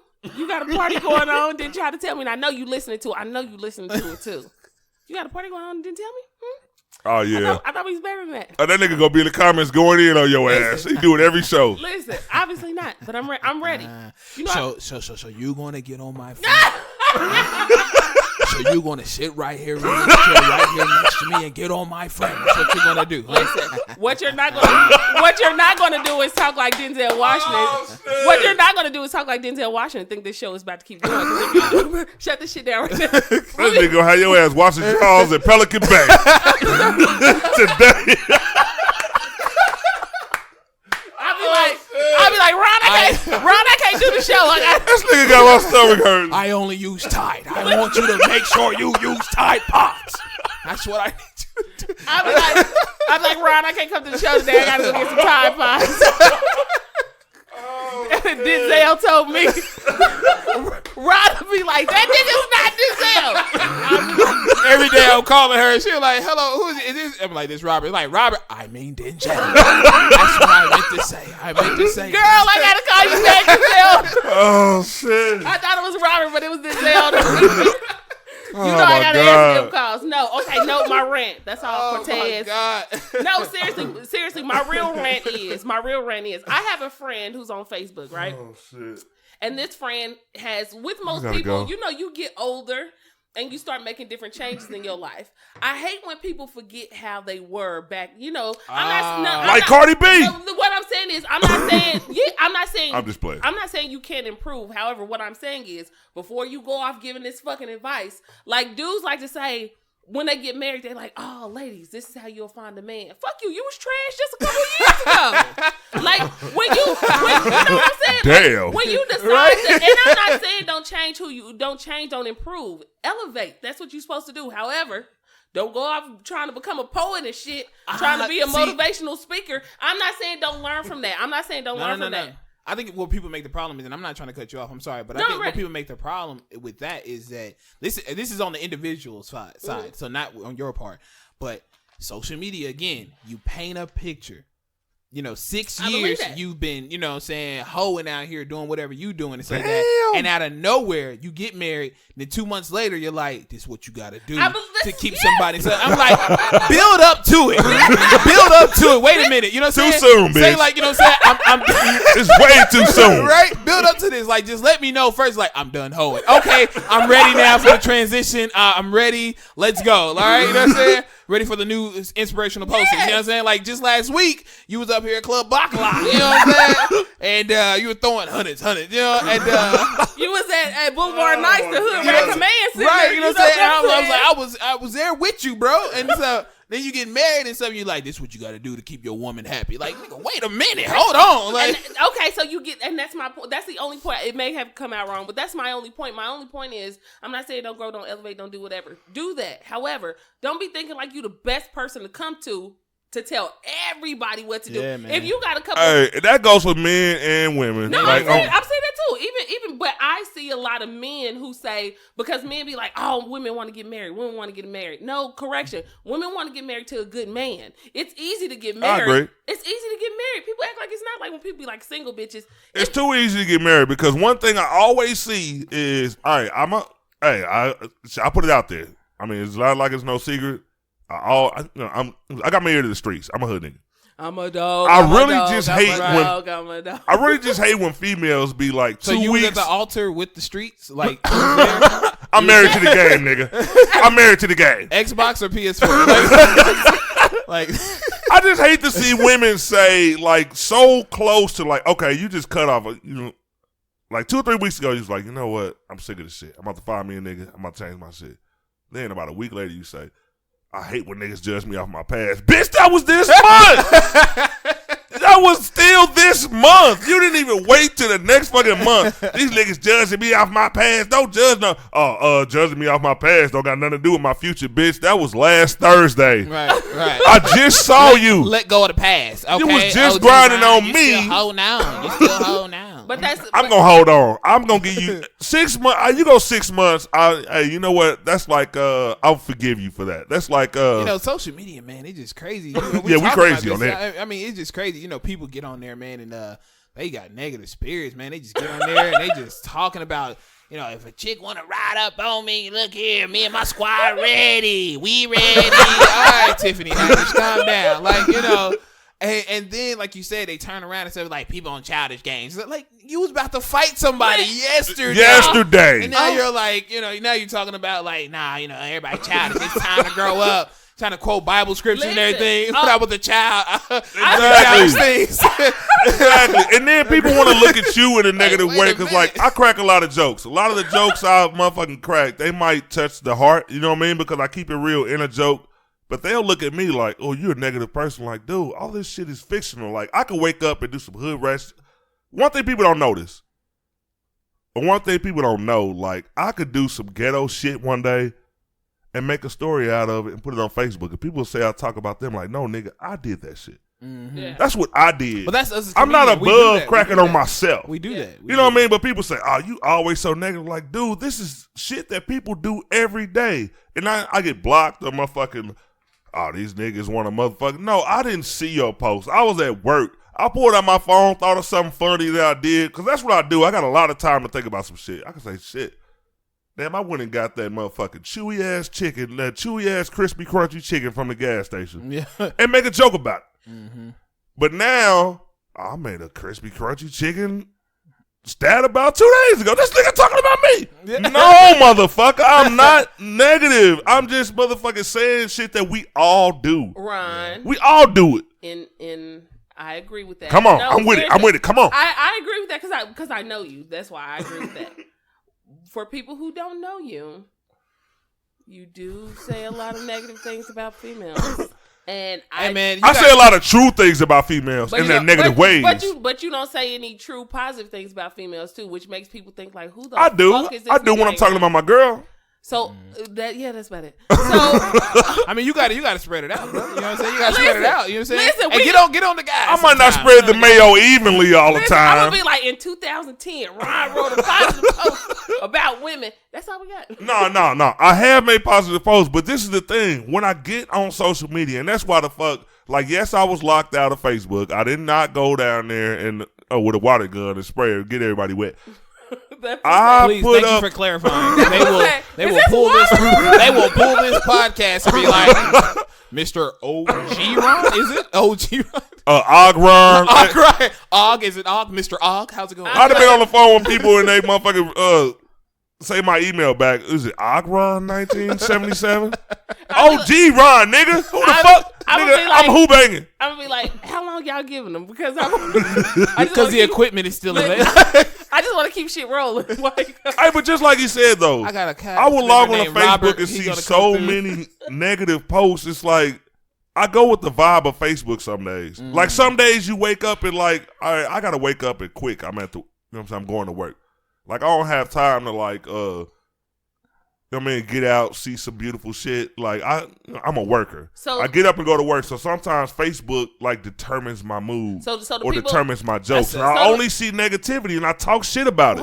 But whose fault is that? This is my point. This is my point with Facebook and social media. People like social media. But let me clarify that real quick before you start. Because I'm ready. I'm not the negative person. I talk shit about negative people I'm not saying all that the you time. Are. I'm not saying that you are, but That's my lane. A lot of people don't talk shit about negative people. No, they do. Like, they appreciate them. A lot of people That's do. a lot of Not on my fucking friends Facebook, list. man. That's a lot about lot of Facebook, people do. man. You know, and it just we gotta dial that back some, man. I feel like it is what you surround it is just like in life. It is what you surround yourself with. If I see people and the only thing you got to talk about is negative shit, dog, I'm unfollowing you. I'm not gonna friend you because I don't want you feeling no type of way. Okay, but I'm unfollowing you. Where do the people who make fun of negative people come in? Because I'm that person, and I think I'm original in that because I don't see a lot of people. Okay, I do. If you wake up every fucking day and every female is in your fucking news feed talking about are sharing negative memes, sharing every day, you like, yeah, I know who to cut off. I know who your real friends is. If you've been making that same fucking post every other day for 7 years, bitch, you ain't learned shit. The people that you see. How are you still learning how to deal with people and how to know who your real friends are 7 years later? But the people. How many friends did you start off with? I don't have that many friends. But the people that you see, even on Facebook, are the people that you choose to keep. I'm not saying. I don't delete them because I can get followers. Like, you see people, I'm cleaning up my Facebook page. I need new people. They can follow you. They see your shit. But I'm not deleting nobody. I still got them same negative motherfuckers in there for 2010. I don't delete people, but I'll unfollow you real quick. Yeah, I'll unfollow you real quick. I don't unfollow them. I don't snooze them. I want to see that. I want to see how far. Right, exactly. No. Look, I have no problem with it because it doesn't affect me. Because but you at the end of the day, because that's my material. I love talking about negative people because it's funny to me. But you How could you wake up every day and be so negative? I mean, how could you wake up every day and talk about an ex from 10 years ago? So me being the outside guest here, you know what I'm saying? There's a thin line right there where I agree with both sides of it. You know what I'm saying? Where he's like, as a comedian, that's his material. You know what I'm saying? That's the lane I want. That's his style. But that's his style of comedy. But that's his style of comedy. Like, you got some people out here that all they do is talk about being black. You know what I'm saying? You got people out here that all they do is black, y'all, and I'm black, y'all, and I'm bliggity black, and I'm black, y'all. You got people that talk about, is being married and stuff like that. So, like, that's his lane. But then also, too, from a social media standpoint, man, like, I just don't believe in, like, following that negativity and stuff. I go to the person I unfollow, and my method is saying that I'm gonna post positive stuff, and I hope one day they will see this, and then that would encourage them. That's what I always think. I ain't trying to encourage shit. You know what? This is what I'm saying. Damn. If you got a female, but it's the same way as saying a female. Play the soft music on my part when you edit this, because she just came in and killed me. Listen, it's kind of like when you see a black woman. Don't you shut shit down like that on this show. Right. I ain't entertaining shit. You know what? It's kind of like when you see a black woman and black woman talking about niggas all the time, like fuck these niggas. Da, da, da, da, da. This woman could be in a cool relationship, but she could just be talking about fuck these niggas for being a spokesperson for other people. But on the outside, you looking like, damn, this bitch must be mad all the time. Like, why is she talking about niggas all the time? And she could be like, no, I'm just talking about what I see. I mean, but that's a terrible thing though, because it's a perception that you put out there. Well, yeah. See what I'm saying? But that bounces to my point of what I'm saying. Yeah, no. Thank you for helping me. Yeah, I get that it. is what I mean. What I mean is, if you see, I'm not saying don't talk about. I talk about dudes who do great things. I talk about dudes who do bad things. I talk about women who do good things and women who do bad things, because those are the things that I see. Period. Definitely. And I want to give it even balance, because I don't want people to be like. Not that you care about what people think, but you do feel that way. To a certain extent, everybody does care, like, what people think about them on social media.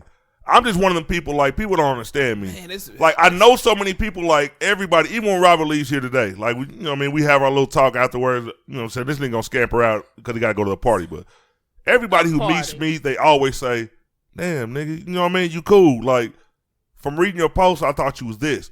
I'm comfortable with the real life shit. But I don't really care what a person thinks about me online. You know what, Ron? Like, I like that you have that attitude, and I wish a lot of people, millennials and stuff, think like that, because that's old school thinking right there. That's probably why your name is OG Ron.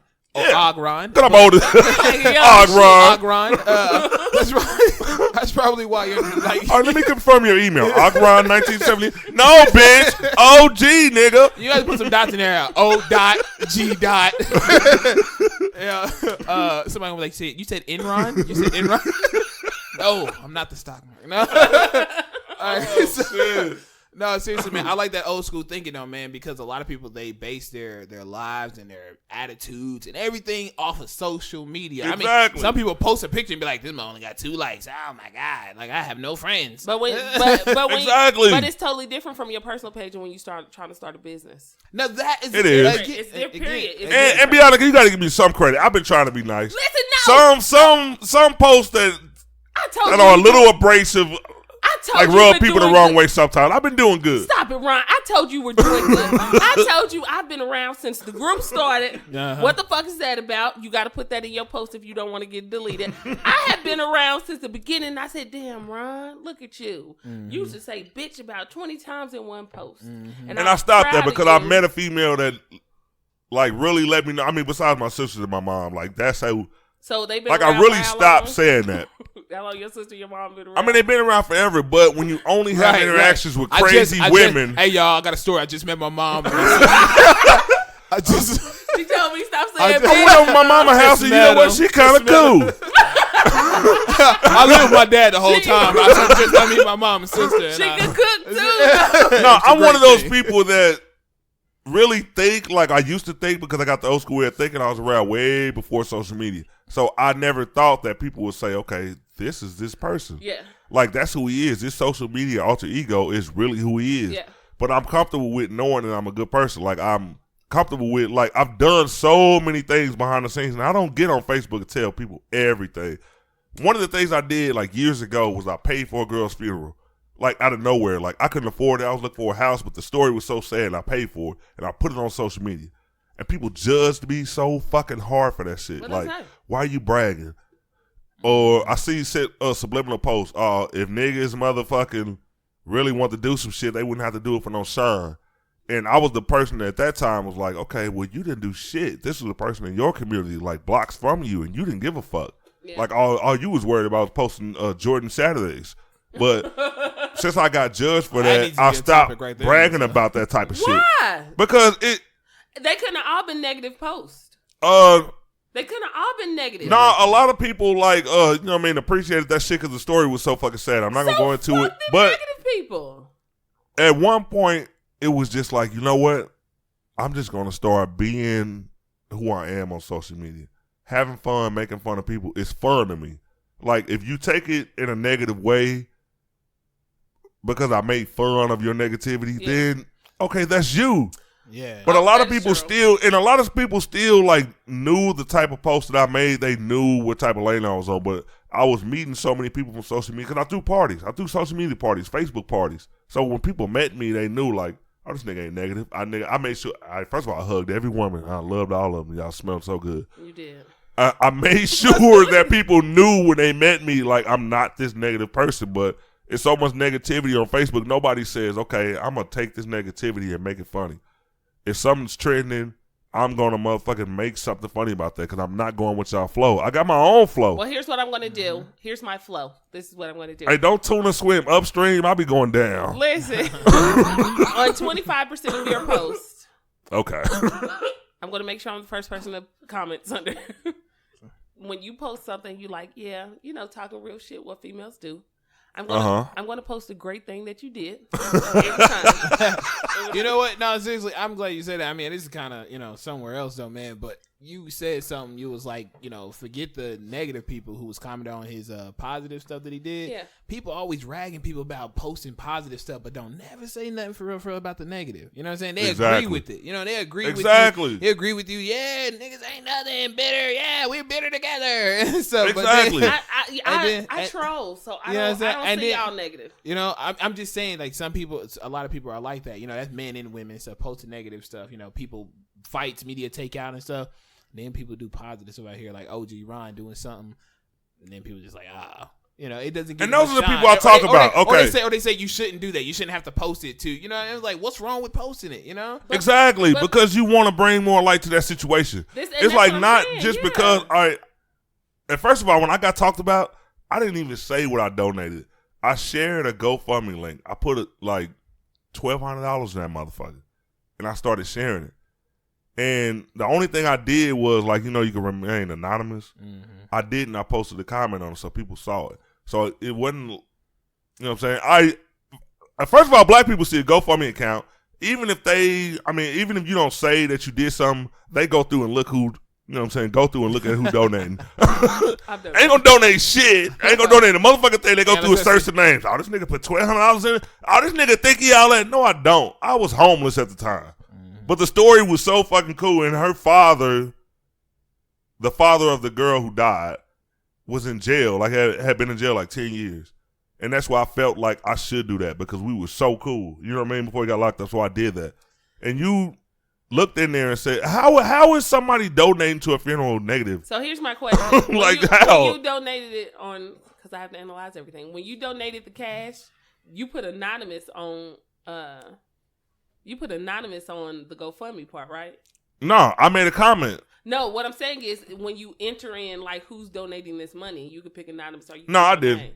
So you put anonymous? No, I didn't. I'm not going to say I wanted people to see, but I just didn't. He picked his. So it was. Oh, yeah. okay. Well, then that's different. I was going to say, if you put anonymous and then you shared the shit that you paid and then put, like, I did this, I'd be like, well, no, the only thing I put up there was share this post. I mean, everybody was sharing it anyway. It was something like it really touched the community. So I put it up there. Share this GoFundMe account. This family needs help, blah, blah, blah. Yeah. And they say my name and they still took that as bragging. Because they don't like you. Don't get me wrong. I'm an arrogant nigga. I was about to say they don't. I'm an arrogant nigga. This is what he This is what he forgets to say. Yeah. Ron used to be fucking arrogant. So when you do something, I still am. You know, Ron is not as. I know he's not. Hey, the reason for everybody in KC to put up the post, humble yourself. God will humble you, nigga. Or life will humble you, nigga. Life always humbles everyone. Yeah. Like, it's like, one thing about people is like, if you say something, if you say, okay, I feel I deserve this, or I feel like this should be my life, or I feel like this, humble yourself, nigga, you're going to get humbled. It's like, in real life, I'm a humble person. On Facebook, it's like, what do I owe you guys? I don't owe you guys anything. I could say, like, okay, this nigga went to Hawaii for 8 days and he posted every day. Wouldn't you? I didn't say you bum ass niggas ain't over here chilling in by these palm trees. But you know it's what? Like, I don't get that. Why do you judge people because they? When you brag about your shrimp rotel, I don't say humble yourself. But the reason I don't say humble yourself, nigga. That could be ground beef. I don't do that. That's chicken. Right. The reason why I don't do that. The reason why I say you should still post it, because at the same time, somebody else could be looking at that like, damn, dudes who was really struggling are really now like taking trips to Hawaii and doing all this stuff.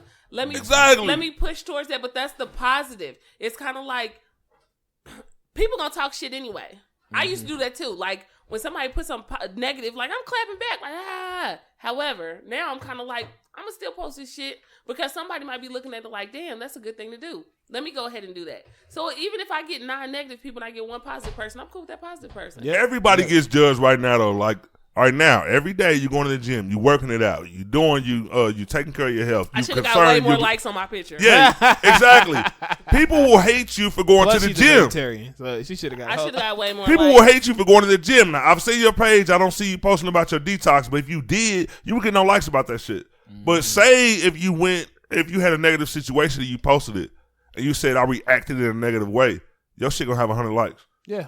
I went off on this motherfucker at the grocery store. I'm getting some lettuce, and this nigga gonna say, nigga, I seen that big one. So, nigga, I come at the nigga like, look, nigga, lettuce is lettuce. You gonna take that little motherfucker, or nigga, we banging. They be like, make this public. Then all of a sudden, you go, make this public, please. Share can I share? You know what I mean? Nobody cares about the positive things you do. So that drove me like 3 or 4 years ago because I was a totally different person when I first got on social media. First of all, I was just promoting. Like, I looked at Facebook like, okay, I promote on this shit. Nigga, who are these niggas? I don't know them. I'm old school. I'm 40. So Facebook is like, what, 15? You know what I mean? Facebook is younger than me. So I didn't come on with the same approach everybody else did. I wasn't trying to date people. He said it like Facebook was a real person. Facebook is illegal to me. You know what I'm saying? Yeah, Facebook is a virgin. I didn't come on trying to hit that. But it's just that's different, even man. worse. You said Facebook is 10. It just sounds bad. Let's move this conversation somewhere else. Oh, let's move on. But if Facebook was older. Right, but if Facebook was older, I tell Facebook to DM me right now. But Facebook and send me all your pictures. No, okay. Here's what I'm going to say. And I'm not saying that because Ron probably be like, B, you jumping on me. No, I'm not. What I'm saying. No, I wouldn't. No, okay. So I know you personally. I know you're a great person. If you hated females that much. I'm great. You hear that, niggas? Like, if you hated females, you would have never called me like, hey, B, I'm like, let's do a podcast. You would have never did that. Exactly. And you did it. So I just want people to understand how great Ron is, man. I just don't want people to be like, he's always talking about bitch. He is. However, he also helps bitches too. But this is what people don't understand. I've met so many good Facebook friends that are female since I've been on here. Like, I'm not going to start naming names, but I can see and tell Name you. a few. Double-digit names where I call them like, hey, let's do this skit. Hey, let's do this. Hey, some of the friends I know, like if they're going through something, I hit them up, give them good advice. And the motherfuckers hit me up like, hey, look, I appreciate you. I'm in a space where I feel like nobody loves me. I'm that person. I don't put that on Facebook and say, I inboxed her and consoled her and made her feel better. Because women are some of the realest people in the fucking world. We are. Hello. Like, I know more real women than I do niggas. But people don't get that because of the post that I put up, because I have fun with it, because I talk about the type of females, because females think that they need first of all, females on Facebook think that they have to talk about sex or drama to get likes. But most of and the real thing about it is it's damn near true, and it's sad because of all right, I got a female friend, Jayla Kingston, shout out to you. I know you listen to the show because you inboxed me. She moved to goddamn, I don't want to lie. She moved to a fucking tropical climate, goddamn it. Nice ass apartments right on the fucking beach. And nobody liked her post. She made like a whole lot of posts. Moving, doing this, moving, doing that. Never post nothing negative. All that shit was down. Nobody, nigga, like single digit likes. Like, why if a person moves and betters because themselves? the world is filling with negativity. Why? Negativity drives the world, man. That's what it is. It really. does. You know what I'm saying? So, like, you trying to post something, like, especially about businesses. I see that a lot, man, especially in black community and stuff like that. You know, you posted something like, yo, I've got my business started. I'm doing this. I'm doing that. You get 2 likes. Exactly. And one of them likes is you sometimes. I like my own shit. I like it myself. I don't get that. Maybe if I like it, somebody will notice that I liked it and they'll like it. Like, nigga, I like this shit because I want you to like it. I don't get that shit. Look, I'll make a post because I could.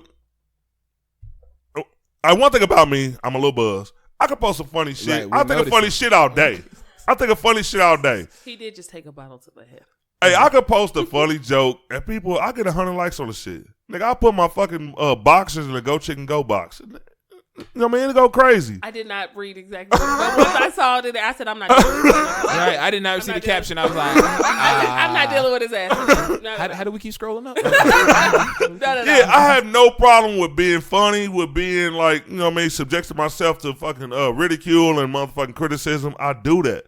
But when I post something positive, like, hey, we got this great podcast.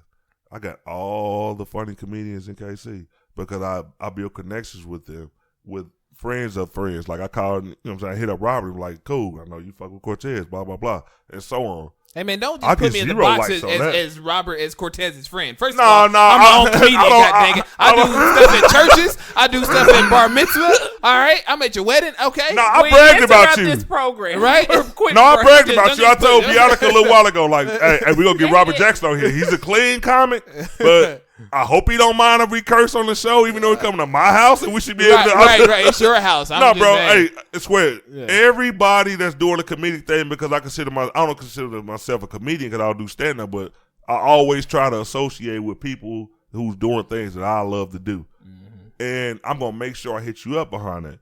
So, but if I share something with people locally who are trying to do things, now I get zit. Man, you know how many links I posted? Like from Bobby J to Cortez to Boogie to Janelle to everybody. I get 0 likes on that. I can make another post 5 minutes later talking about the crazy shit I talk about and get 60. Like, okay, so why can't you support young black people? Well, I ain't that young. But why can't you support black people that's trying to do something? It's still negativity, man. Like I said, it's negativity. You know, that's all that matters. You know, that's what this world loves, especially in Kansas City alone, though. But you just got to look at it like this. Even if I posted something positive and I got like 10 people to like it, and I got 700 friends, That's cool because it showed me them 10 people paying attention. Them 10 people are, you know what I'm saying? And like, especially with my business, man. I do photography and videos and stuff like that. Exactly. That's what I've been focused on lately, man. I'm gonna need for you to do a birthday party if you can. Okay. We'll talk about it later. Okay. This won't be Cortez's birthday party, right? I'm about to go on that birthday. Right. I know I was invited. What are you doing? Right.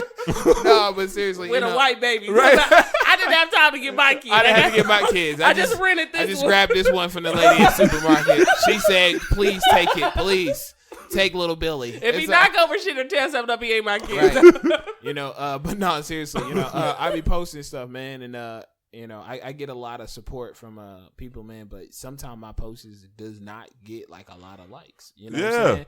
And I'm like, yo, that's crazy. But I'll post a joke or something like that and everything. People like, yes, great. Exactly. Keep that up. So why won't you support me for something that can better my life? See, the thing, and one thing I don't do, I used to fall in that trap because I've always been promoting shit. I've always been trying to go to the next level.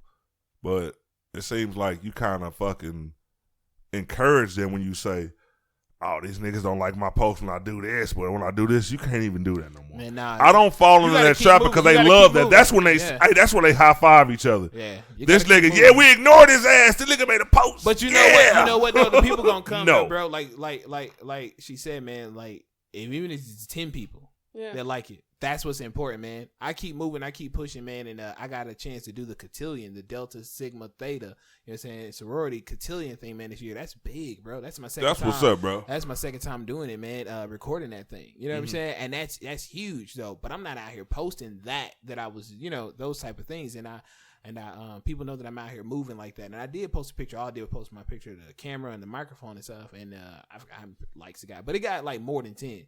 And I was like, yo, that's cool because people see what I'm out here doing. You know what I'm saying? And so this podcast, man, I'm just speaking blessings. Now I'm getting into my spiritual side. Sorry. Go ahead. But, come on, brother. Bless us. No, but seriously, this podcast is going to really, really go. I mean, I had a lot of fun here today. This is dope. You. And you ain't wrapping it up, nigga. We holding you for 15 more minutes. You said 4 o'clock, nigga. You ain't leave it earlier. Did this nigga just try to wrap up? I got the ice cream in the car. All right, my girl gone. I'm about to say, lock the door, baby. This nigga trying to leave. You gotta wrap up. I gotta go. I just looked at my GPS. It's 22-minute drive. No, but Kansas people, man. Look here. No, whenever you ready to go, just say it. I'm going to stop it, and me and Bianca can go finish this shit because I'm in a good vibe today, bro. You bring good, you know what? People always say I associate with people with good vibes, and this is what people don't understand. I feed off people's energy. If I look at a negative news feed, I can't feed off of that type of energy. That's why I fucking talk about you motherfuckers. If I get around good people like Bobby J or Cortez Carter or Robert Jackson or Boogie Williams, even though that nigga always looking at his phone checking for hoes. Man, Cortez had that problem when I first met him and stuff, and I appreciate him. That's why he's my best friend, honestly, man. Like I had to tell him, like, bro, like me and you are friends. Like we're trying to build this friendship, you know what I'm saying, and be cool and learn more about each other and stuff, man. Put your phone down. God dang it. Dang, talk to me, all right? I felt like a female. Like, talk to me, nigga. Come on. Okay? I need my time, nigga. I got my hair cut and everything you didn't notice. Got a new outfit. Right. But he stopped doing that, man, and me, now we talk and say that, man, and, we can talk about anything and stuff, but me, him, and Boogie was out and we were talking about, videos because we trying to get back out here and do it, man. Shout out to everybody who out here doing their videos and stuff, but, this funny guy's coming back. Hey, I'm ready for you, bro. You know what I'm saying? But we were talking about video and stuff, and Boogie just had his phone out the whole time. I was like, put your phone down. Exactly. See, this is what people don't understand, bro. Look, those likes and shares and inboxes, they're cool. You know what I mean? What matters is the people right now, like the moment. Yeah, like this, if I was at y'all podcast pulling my phone out this whole time, that's very rude. And we've had problems with that. Very rude. We've had problems with that. I think it's because you do. You kind of want to. We look at this like this is a job. This is a job we trying to turn into a career. So you would look at it like this: if I came to a comedy show and I got my phone out while you doing your comedy, you would try to blast me for that. Exactly. You would try to blast me for that. So if you come. And if you're anywhere, learn how to handle business. You cannot handle business with anyone. And people can't function without their phone. Dude, do you know how many Some people times sleep with I've their phone noticed? next to their head and stuff and be like, let me go. Yeah, I'm one of them niggas, but I'm in the bed. I'm in the bed. You gotta forgive me for that. But I'm talking about in the daytime while you out walking. It's not good for you actually to have that phone next to your head. It's not good for you, man. You might want to move it. Yeah, you know what? Yeah. Hey, man, like I said, hey, man, I already know how long I'm gonna live. Nigga, I'm gonna keep the phone next to me. I'm gonna keep eating double bacon cheeseburgers. But like you said, having the phone out in public, can't live without it. You know, it's crazy. Bro, people don't know how to interact with you without their phone now. Yeah, man. Yeah. It's like if you ask a person a question now, they gotta Google the answer. Like we so fucking wrapped up in the do you internet. know where they sell Kellogg cereal at? Hold on, let me Google that. Nigga, I could have Googled that, nigga. I didn't have to stop and talk to you. This was a waste of a motherfucking interaction. Right, man, definitely. We could have actually said something meaningful. Now, I will say this. I am one big person to, honestly, because I am only, like I said, I'm 29, man. I've only been driving for 8 years. It's crazy, right? It's crazy. I've only been driving. You started driving when you was 21? Yeah, man, it's been a long, yeah. I know people like that. Started driving at 21. I mean, people, you know. Metro, I got a homie that still don't drive. This nigga's like 30. So I started driving. This nigga bought cars and his baby mama driving. I've only been driving for 8 years and stuff. And so, like, there's a lot of, you know, I've been raised in the hood my whole life. So there's a lot of places in Kansas City I've never been to. I never only been to Chuck E. Cheese when my kids got older. Yeah. Like, I'm one of those persons. You know what I'm saying? So I definitely will pull out my phone to tell you how to get somewhere because I don't know directions. Yeah, I know this nigga because when Bianca pulled up, I said, this nigga said he'd be here 206. This nigga put the change in there. Yeah. I said GPS told me. And I got here earlier. This nigga just say 206 and you was here earlier. I looked at 206 on the clock like, this nigga lied. Yeah. This nigga was already here. Yeah, because people ask me, like, when people pull up on the side of the road or something, they be like, excuse me, do you know how to get to the, what is called the landing mall? Shoot. I don't think you want to go there, nigga. They ain't got nothing but T-shirts, RIP shirts. Okay, so you go south. I know that part. It's about what you do after that. I don't know what you do after that. I'm about to talk about Missouri people. Right. They only know south. They don't know no other way. You'll never hear niggas say you go west. Right. If they from Missouri. If you hear out south, you should get there. If you're past 40, you live out south. I don't care where you're past the 40, you live out south. I live out south. You live right. Everybody in Missouri lives out south. Nobody lives east, west, or north. You live 12th Street and down, you're up north. You know what I'm saying? Like, that's true. Then you're up north. I don't care where it is. Everybody in the middle, you're midtown. That's it. Like, you know, or you're the city. Like, that's it. Like, when I first heard a motherfucking Missouri person say down north, I lost it. Like, how the fuck could you be down north? What are you talking about? You made a post. How you gonna go down north? Going up south. Hey, first of all, you gotta go down north, and you should arrive shortly. What the fuck are you talking about? Ryan made a post, and his post was like, y'all be living over in Missouri, then y'all be going, because I am from Wyandotte, but I moved up to Missouri. It's close to my job. But I'm like, he was like, y'all posting talking about y'all live out south. I'm like, cuz the drive, nigga. Like, it's out. You gotta go out of town sometimes. Drive through this motherfucker every day. You see why, bro. You live out south. The only reason I said that, because being born in Chicago and living in fucking KCK for 20 years is like, we don't know directions over here. Yeah. Motherfucker asked me directions on the highway. I could tell you east, west, north. I could tell you the highway. Right. I'm one of them niggas be like, all right, you get on 435 for like 10 minutes, then you be running up on the exit. I could never tell them which direction they go. You don't know exit 4B or anything. You'd be like, exit, nigga. The first exit. It's the one that got a Wendy sign before it. That's the one you get off on. And you can see some apartments right before you get to it. It's always somebody selling crack on the outside. That's it's like a car lot over there. I think you're going to see Coca-Cola. I'm one of them niggas. Before you get to my house, you see you pick it. That's how you know you're close to my house. So you're a landmark person. I'm a landmark nigga. I am the same way. I'm the same way. I failed I didn't have geography class, but I would have failed it. Like, I would have failed it. Legends. Shoot. I know I'll see a racetrack before I get there. See the racetrack. I know. You're going to see some seats and some lights. So you just keep going towards that. You ain't gonna get to it. I see Slitter Bomb. That's when I know I'm there. Have you seen niggas shopping? You at the mall? That's where you at. You went too far. Hey man, hey, I will say this. Even though we would continue the podcast, hey, Robert Jackson, you've been one of the best guests. I fuck with everybody who's on here. I know they appreciate my critique, nigga. You've been high energy. You've been like, he's like, I'm not gonna pick up my phone. I can't think of the nigga. You've been like the DOC, high energy, nigga, on everything. Old school, baby. That's because he's eating clean. Nah, I'm always like It's this. not that energy. Wait a minute. Just go with me. Just go with me. Okay, I'm gonna go with That's you. Okay, so is this shit due to the baked chicken you been eating, nigga? Nah, I'm always like this, man. Always positive vibes, man. I always tell people positive vibe, positive thoughts get positive results, man. Well, you definitely one of the niggas we're gonna invite back quick, because Boogie Williams, I'm talking about your ass, nigga. Nah, All you man. worry about with them I hoes. love Boogie. Don't Ryan- do Hey, that. Boogie, my nigga. But, nigga, you better put that phone down, nigga. Ryan's Or is not- you gonna loan me some of them hoes? Ryan's not gonna. You get no host. Ryan is not gonna agree with me. But what is your sign? I'm a Sagittarius. Sag. Okay. All right. So it's weird, right? Because some people don't think Sag would be like this. No, but, I know a lot of funny. I'm not big into what they call it, astrology, whatever.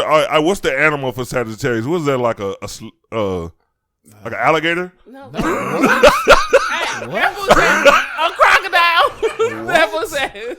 What is that, like an what is iguana? that? It's a seal, right? It's a seal clapping his hands, right? I don't know. I think it's a penguin. I know it's an animal somewhere. Hey, what is that, man? What is it? It's I believe it's like a. Oh, you not that deep Like, into no, it. You like me. It's like a horse. It's like a half a horse, half a man, horse, a man and a half You know what I horse. think about? Oh, Minotaur? Yeah, with an arrow and all that stuff. Man. I was like a Yeah. man sticking out of a horse body. Yeah. What a Minotaur. That is so weak. Yeah. Look at Ron. Look at Ron. Hey, man. Hey, look. Ron Hey, acted funny. Ron was like, "Oh, a minotaur." Is that what that is? Oh, hey, man. I know a little something. I still got braids. I'm from the hood, but nigga, I know how to spell. Ron be up at night with glasses on reading the book. Like, Hey, I can get up the He queue. must be leaning down halfway off his face, y'all. I be like, He be looking like, now, let me see. Hey, when I say my ABCs, I get the on. queue before You know, I get Ron's eyes confused. don't open up that well anyway, so you know he be like, wait a minute, hold on, nigga. Hey. Everything on this, if y'all can see his laptop right now, everything is in large print. Let me record. Hold on. Hey, like I said, hey, I can get the Q nonstop, nigga. Hey, between Q and Z, we gonna have some problems. he got contacts in, but we don't know it. Contacts and glasses, nigga. talking about Ron, your eyes look a little blue. Hey, when I go to the library, I got on everything to help me see. Once nigga. Ryan loses weight, his eyes will open up, literally. I'm not eating clean, nigga. I want all my gluten, nigga. I don't give a fuck. Ron look different. I thought you were half Asian at first, nigga. You really are black. Okay. Nigga, you got eyes, nigga?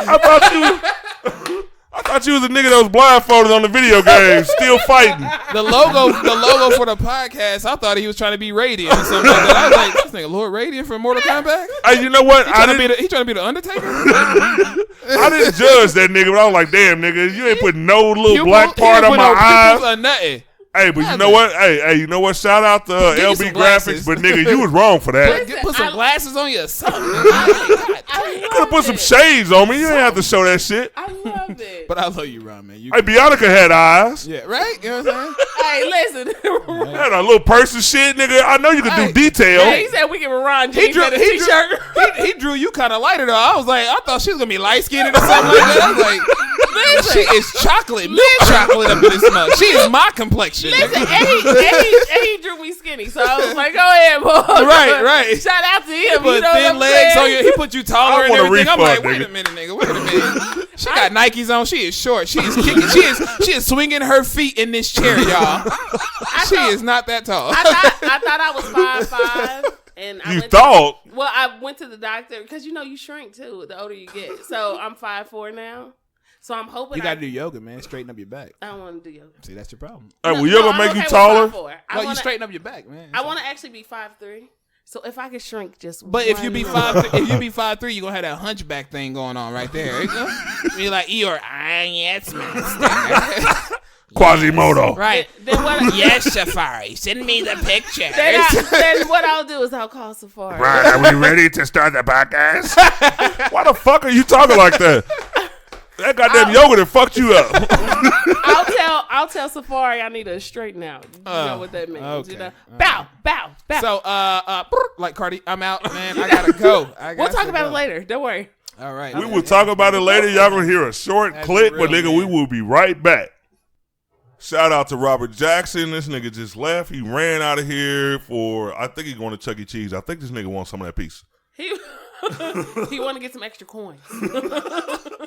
This This nigga wants some tickets. He want to win some kind of bear. I think he's gonna be a crip bear. Now you know how the party goes. Like if you tell people I got 6 kids, them 6 got to get there first to get the free shit. The other kids. Is that how Chuck E. Cheese works for real? Yeah, that's how a lot of places work. Like if you tell a person you're gonna have a certain amount of kids and then more come, the kids who you told them you were gonna already be there are the ones that get the extra, the real shit that come with the party. Black people will they'll tell you 6 kids coming, but they put it on Facebook, so they really never know. Like, nigga, first of all, when they put it up, they're like, ain't nobody gonna come. But what they don't realize is, if you got a Chuck E. Cheese party, niggas got their nephews and shit for the weekend. Everybody coming. Y'all got 50 people. Now, all of a sudden, you got 6 tokens to divide. Nigga, must like 46 people. Listen, I'm gonna tell you how bad it goes. Nigga, you get one play, you get one play. I think one token get you 3 plays, and then we got to split this shit up. Hey, Shaquana, stand by here and make sure they get one play. Listen, it got so bad. Chuck E. Cheese, they give coupons now in your insert. Do they? Yeah, they give coupons just for games or the pizza? They give you coupons for pizza, for drink, for all kind of stuff. How is the pizza? I've been seeing commercials. You've seen them commercials like, well, we make it just like you want it. With a girl like, what the chef look like? You remember them commercials? I do. Nigga, hit me up with the chef. Is the shit good? I ain't been there in a while. I haven't been there in a long time, so I don't wow, man, you got kids. You supposed to be there every week. I have never. I said kids, a kid. Hey, I'm sorry. Hey, he tried to give me that like it was on my taxes. I didn't see that shit. If I got one more, something fucking up because I didn't. No, I have never. He's been, but he hasn't been with me. I don't really. I was going to take him to Chuck E. Cheese today because I'm like, yesterday we didn't get out because I had other stuff to do. Uh-huh. But I was like, I was going to take him today, but this will be the first time he went with me. I'm not a Chuck E. Cheese person. I'd rather go to like Power Play or something. You know what? That's what my sisters do. Like they not big Chuck E. Cheese people. Like I would probably be one of the people who have a kid and like he going to Chuck E. Cheese. Like that's still the shit. Like I want them older motherfuckers. Like I used to love going to see the Rat. And that motherfucker dancing. Listen, the rat on meth. I like the rat when he was fat. Now he's skinny. Got on Jordans. He got a more health conscious rat. He's skinny. Got on Jordans and skinny jeans. I'm like, hey, who is this shit? I thought the nigga was detoxing or something. I thought he was getting his shit together. What the fuck? Jackie been in the gym for like 5 days a week, like for real. One of these days I'm gonna get there. I'll be wanting to take my nieces and nephews, but on my weekend now with the podcast and shit, with especially my Sundays are spoken for. I'm gonna get. And you know what? Why the fuck is it always snowing on a podcast day? We never get a snow. No Tuesday snows. No Thursdays. We got Sunday snows in this motherfucker. God is hating on my podcast. They're trying to stop our shine. Man, they hating on our shine, B. But don't worry, because the tires are fresh. You know what I mean? Got the all-wheel drive. Hell yeah, I'm waiting till my girl come back. I hate starting my shit up in the snow. Because, hey, I let that cat, hey, motherfucker, do you know what, when I realized I was old? Like, I let that Cadillac run for 45 minutes before I go anywhere. If a motherfucker call me to pick him up, like, nigga, I'm in trouble, you gotta hurry up. Nigga, you have to wait on me to warm this motherfucking car up, nigga. I ain't about to just pull off, cuz I can't do it. I'm trying to extend the life of that vehicle. Hey, that's just me now. I need to do better. Because my shit be like, bro, nigga, leave it where I'm trying to get off. Hey, you know, I work with people. They start their car up. I'll be right next to them. Like, I'm one of the motherfuckers like, shit, nigga, hey, we can clock out at 9. We get off at 9:30. I'm like, nigga, we work so many hours. I'm not waiting on no 30 minutes. So I'll already be out there waiting on my shit to warm up. I'll be like on my 21st minute. Them motherfuckers come out, start their shit up, and they pull right the fuck off. Like, dude, your shit ain't even warm. I think at night it's different. But in the daytime, when you trying to hit traffic, like, listen, I be having to put on DMX when I be in traffic. I'm like, fuck this shit. Here we go again. Listen, this motherfucker just pulled off. I know I have to work on myself because when I'm in traffic, my son does the work for me. He's like, focus, talking to the other cars. Are you serious? Like, it's real bad. It's that bad. He be like, God, move. I'm like, they wasn't in our way, son. Like, but you getting ready, so I'm cool. Oh, so you got a co-pilot. See, I ain't got no kids, so like I gotta really determine every move by myself. You gotta get one. Even the kid ain't yours. Talk about it. I just need you to sit back here and tell me what I need. Hey, nigga, let me borrow your baby, nigga. I gotta run to the mall real quick. They be like, I already told him. Hey, nigga, I need this nigga to navigate. You know what I mean? I got to get out here and just grab up something from the They'd store. be like, sure, Jimmy can do it. It's fine. Just bring him back after You know what? I traffic's worked over. with you for a while, Ron. I trust you. I'm trying to get rid of this little nigga anyway. I was waiting on a nigga to say something. I know you wouldn't put him in harm's way. I would try not to. You know what I mean? He come Like- back with braids and shit. Bring the nigga back with a tattoo. Jimmy! Why did you get this nigga a neck tattoo? Like, dude, you been bullshitting. People get tattoos at 7 these days. At a rap career. Nigga, have you seen Tekashi 6ix9ine? Nigga, it's time to blow. This nigga got bars. What the fuck are you waiting on? Oh my God, my heart. Unfit motherfucking parent. You know he got dreams. Dude, you know what? I think about that. Me and my girl talk about that. Like, I can't wait. Like, I have no kids. I'll be 41 and like, what's today? God damn, listen, the clock is ticking. Today the 8th. Listen, you'll be the person to forget the kid in the back and drive to work. No, I just forget I didn't forget my birthday. I forgot what day it was. But in 13 days, I'll be 41. And me and my girl are trying. We got things going on. So I'm one of them niggas that just can't wait. Like, I want, like, you know, of course I want a son. And I'm a man. I want a son. Oh, you're gonna get I just want somebody to where, like, I could tell them. I mean, of course I'm going to give them knowledge and things like that. But I want to tell them. I want them doing bullshit and funny shit when they're young. And, like, it'll be okay. Like, you can't take nobody else's kid and be like, hey, nigga, like this match on that curtain. Like, nigga, I'm a fuck with him. Like, nigga, I want to have fun with this nigga. Like, I want to go through crazy things and, like, not scold him. Be like, nigga. Like, I watched the episode of Bernie Mac. Like, you remember when, what the fuck was his name? Jordan was playing football. And, like, he was laying in the bed. He was hurt from football and shit. And,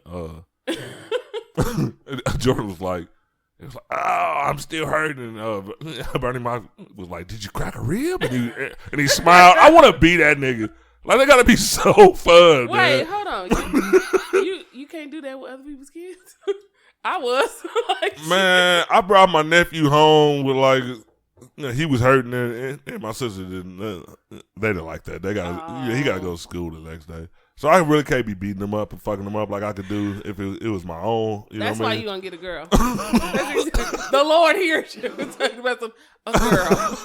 But if I did, she would be so fun. Like, because I know you. Your personality is like over the fucking top. There's no way you can have a kid where he's not just like you. There's no way your kid can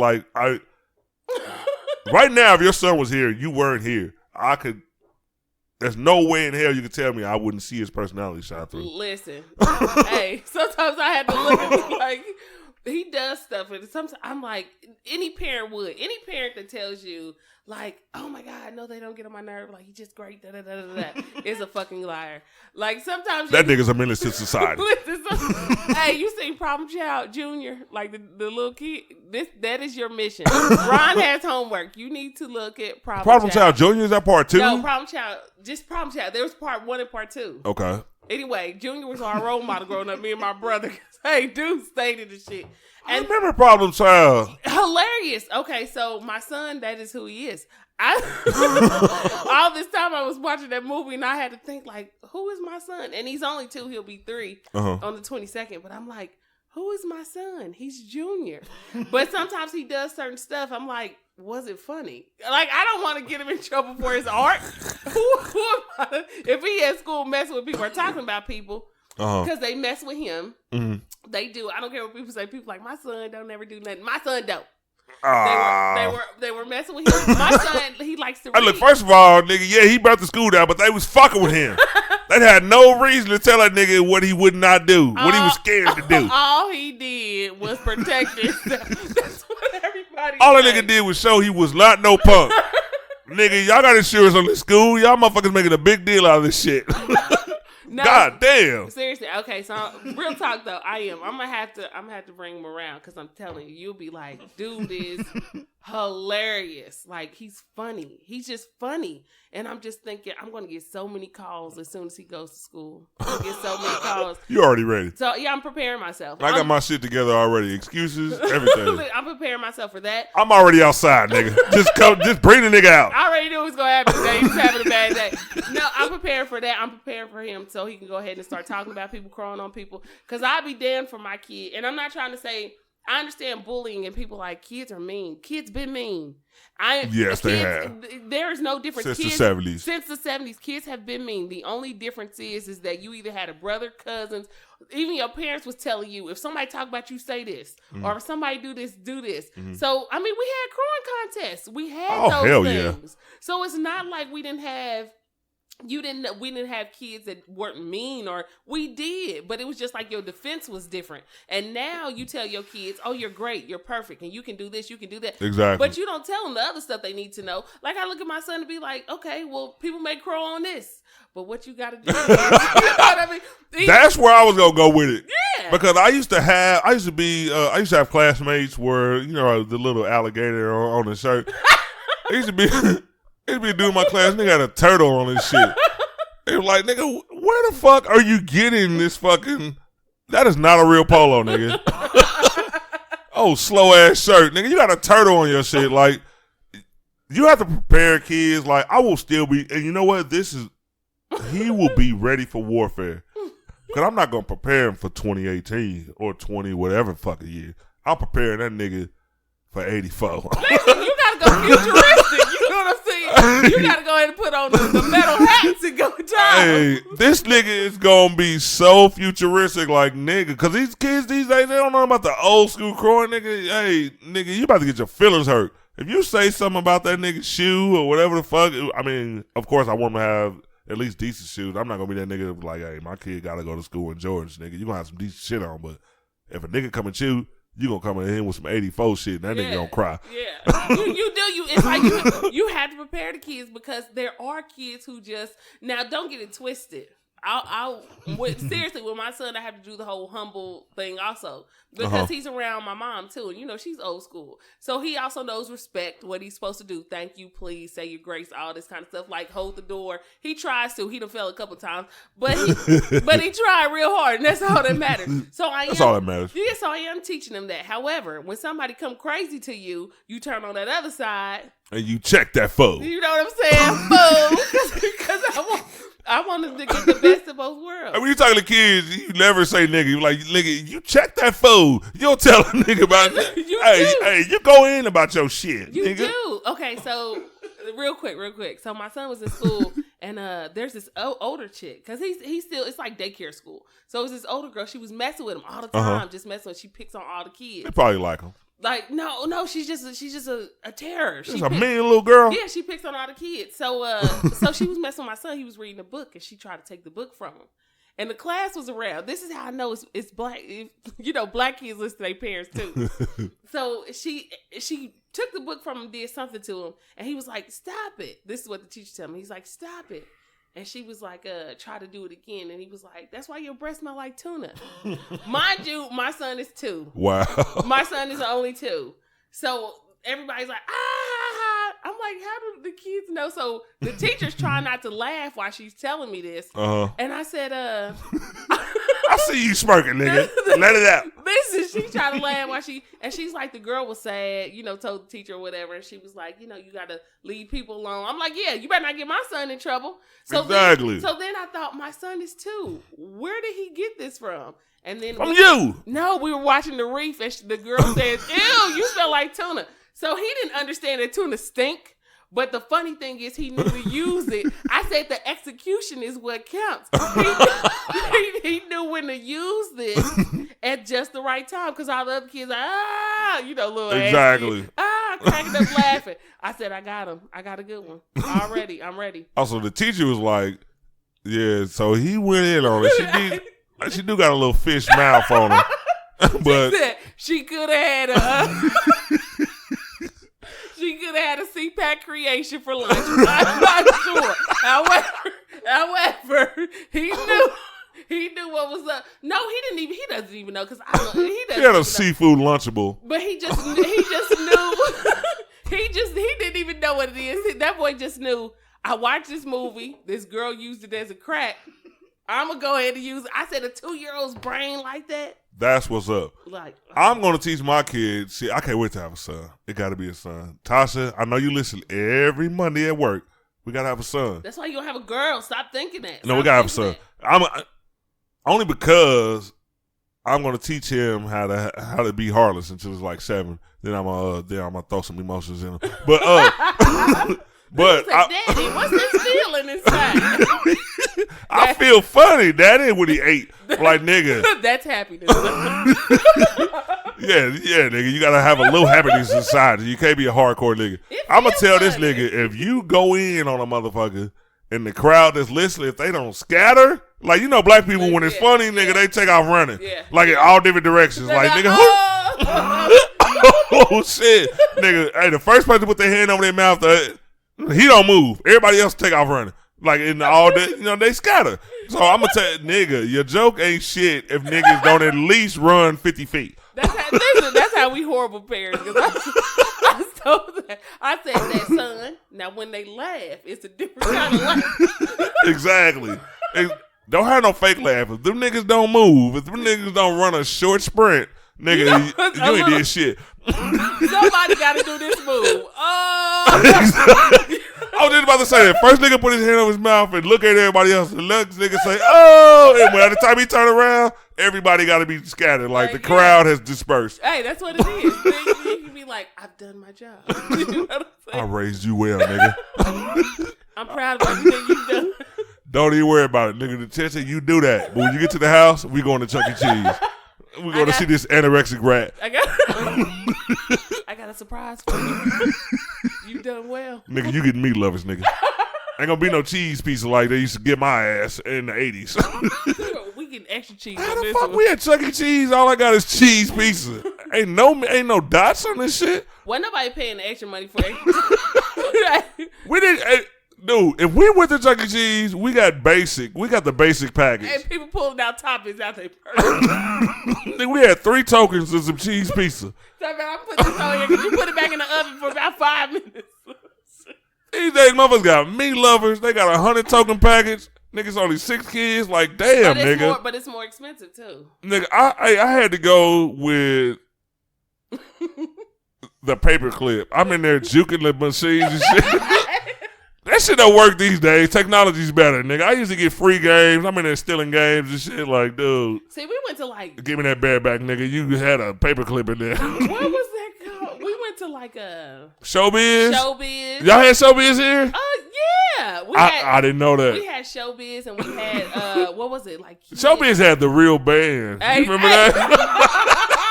Showbiz had the band, nigga. We was kicking it. They was going to play... Oh, man. Hey, the drummer getting it. Hey, the guitarist. With them ears fluffing, I said. Oh, my God. That brought back so many memories. That boy cold. Hey, dude. It felt like fucking, oh, my God. That was a real concert. We was getting it on. The lights came on. Everybody was like, oh, shit. Nigga, the crowd went wild. Nigga, it was all, nigga. We didn't worry about no pizza right then. We sat there and enjoyed it. That shit was the shit. Oh my God. God. Was the shit. Shout out to Showbiz, man. Showbiz. Y'all will never know. Showbiz pizza. I remember my mama used to fool me. And my sister, like, nigga, she knew we wasn't gonna never be good enough. Every once in a while we went, but it was because of somebody else did. Like, y'all be good. Hey, she'd drop us off somewhere like, nigga, y'all be good. We go to Showbiz. Nigga, we did not get to Showbiz unless somebody else did something great. Are you really going to take them good? No, I'm just... Nigga, we knew we weren't going to Showbiz. We went somewhere just acting their ass. Nigga, you could not keep getting us with this shit. We 8 now. We been Showbiz one time, and that's because the next door neighbor, goddamn it, got an A. No, damn well we ain't going to Showbiz. I'm taking everybody to Showbiz. You just got an A. Oh, shit. Shout out to Showbiz. Yeah, even though I went with Miss Johnson, and then we went over there with their ass. They gave us a couple tokens and shit. Let us get a slice. Hey, but the concert was bomb. That was it. Get them kids only one. Hey, them motherfuckers. Hey, get them a token. Everybody else get 20. Y'all share this token. Pick which game y'all both. We both playing Pac-Man. We taking turns. Like, damn, nigga, I just got on. Did you die? How many lives we got left? Oh, my God. Oh, shit. Hey, you know what? I just want to reflect. We've had some of the funniest guests on the show so far. Very true. But the next show, we going to go back to OG Ronnie Bianca. Yay. And we just going to give y'all more of us, even though we love the friends of the show. We're going to give the guests a break. We're going to give y'all a break. Get a break. We're going to go ahead and do this thing. Y'all hear too many voices. Y'all need to learn us. Y'all need to learn more about how crazy we are because we funny. I don't know if y'all noticed yet. And if you have, like, when you listen to the show, like it, share it, and also just go ahead if you got questions that you want to talk about or anything, just put it in comments. And don't be scared of us. We might roast you if you say the wrong thing, but that's just us. You know what I mean? We were raised like that. We didn't go to showbiz enough. You know what I'm saying? Fuck Ron, I win. Hey, ain't that a bitch you was in showbiz? I was at the concert. So, man, it's Saturday night. I know they got to go live right at 6:30. Oh, you know what? I hate her right now. She was in showbiz. I kept getting tempted with the shit. I know I went. If you act right, you go to showbiz. Listen. Showbiz! I was the one talking about some, all right, 24 hours. You can do it. You can do it. We're on a mission. I got a day to go, and we at showbiz. Wanda had a lot of stuff though. Real quick though, Wanda had like the Wanda County Fair, like the real fair, like real talk, and they had the Wanda. I went there one time. They had the hay grounds on the haunted house because I remember when I got stuck in the corner with a big spider. I don't fuck with no hay. No, it was okay, but it was out there in the same. Even when I was a kid, I ain't fuck around with that hay. I was on the hay ride talking about the headless horseman. No, I got stuck in the corner with a spider. My brother had to come and save me. But at the time, I think he was what the hell? I think he was like 6 or 7. So that boy's favorite movie was Karate Kid and Roadhouse. so he thought he had Van Damme was his favorite Jean-Claude Van Damme. Hey, he used to do that triple kick. I said, kick that spider. Nigga did a running kick, came about 3 feet short. Like, damn, nigga, you was almost there. Hey, start again. Somebody get him. He trying to go all the way back to the start point. No, nigga, start from there. Kick that motherfucker. When you a kid, you fuck up and go all the way. Yeah, you go all the way back and do it again. Nigga, time is limited. This motherfucker about to get me. That fool's talking about, hold on, do over. It's real life. Nigga, go back 6 feet. Nigga, you ain't got the hops yet. The motherfucking legs cannot support it yet. Hey, that BK light up lit up. Bow. Oh, my God. Oh, shit. Hey, we should do a show on childhood memories. We should. That would be, you know what? And I'm old. I probably got more than you. I got some funny shit. Get out of here. I got some funny shit. You know what? Here's the good thing. I'm telling you, when you be like, oh, that's 41. I'm like, great, because my auntie and my cousin who were the same age. Ain't that a bitch? Did you have to throw that in? No, listen. You would have said your cousin, Jess. I'm just them. Well, I got to hang out with the older kids, so when Wanda had games, and I'm young, kicking it like, oh. So you was in showbiz at the games and shit, kicking and everything. Hey, I was everywhere. I'm telling you. When people talk about old stuff, I'm like, I remember that movie. They be like, how you remember that movie? Because I was hanging out with the G's. You've lived a very privileged life. And I want to hear about it. It's going to be great, guys. I'm not telling y'all. I've given too much of my life on this show. I'm giving all great memories. And we're going to get into all that. We definitely got to get into all that. Because I've been waiting to do it. You know what? I got so obsessed with all of these comedian friends of ours. And like we never really got to just go and just let everybody know about us. Ask us questions on just even on our They're page. scared of us, I think. Why are y'all scared? You know what? We don't give them an opportunity. Let's see how this goes. We'll give them an opportunity. You know, I'm going to wait on y'all. Until then, I'm going to start coming to y'all pages. Like, when I see new followers and shit, I'm going to go and I'm going to email y'all. Like, and I'm going to start talking shit to y'all. Hey, we singling people out like if you was at the comedy club sitting up front. Well, yeah, I'm going to really go DL on y'all. Because DL Hughley would tear your ass up, or Michael Blacksley if you was in the front row. And we got to get on y'all because y'all not engaging us enough. We want engagement during the week. We do the show once a week. We have work lives. Well, for now, until y'all help us out. We definitely do. So when I see a comment come, I hurry up and, I fuck with that person because he's engaged and, he's going further than just listening. Right. And the downloads are going up, so I know more people are hearing us. We averaging a nice little amount of plays and downloads of the show. So y'all listening, don't be scared of us. Be scared of Bianca because she might get y'all ass. I am not. Listen, She's privileged. She went to showbiz like 20 times before she was 10. I was up in that thing. I had to hit up the concert all the time. But no, I love each and everybody. You know what? Even if I hate you, I still love you. So exactly. It doesn't say how that works. Well, I can't say all that. Ron does. I like most of y'all. Ron, no. I like anybody. You know what? I fucks with who fucks with us.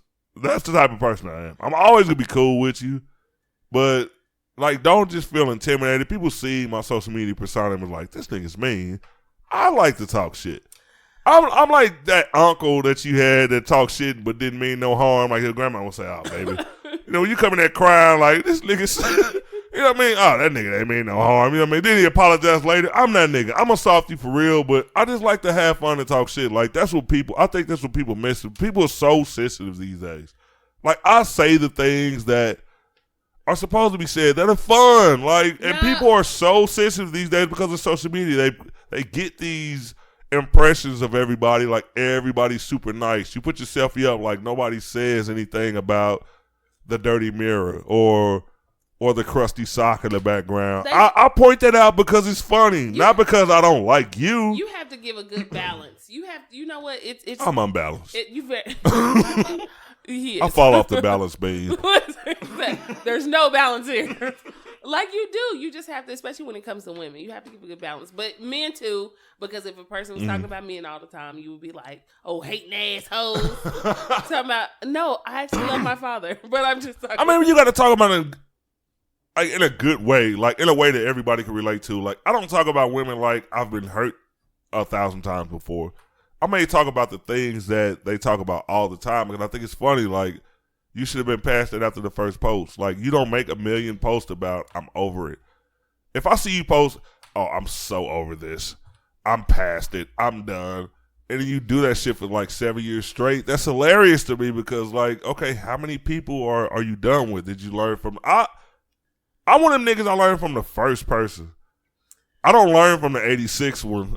Like, being a woman is different, and I'm not trying to go too long in this, but elaborate. Being a woman is different. I'm gonna tell you why. Because women have, it's kind of like, just like when Bobby J was on, we had this whole conversation. He was talking about. Oh yeah, I went in. Then he was talking about when women feel like if somebody call them a hoe, it's the problem with the whole double standard. Women go by too many double standards and too many. When you listen to a man tell you, that's because y'all got the power though. No, y'all put that on. Men put that. We don't put that on y'all. Yeah, you do. You put on. No, we don't. I've never heard a man say, "Okay, well, I could go talk to a different woman, like fuck with a different woman." But if a woman does it, yeah, you a hoe.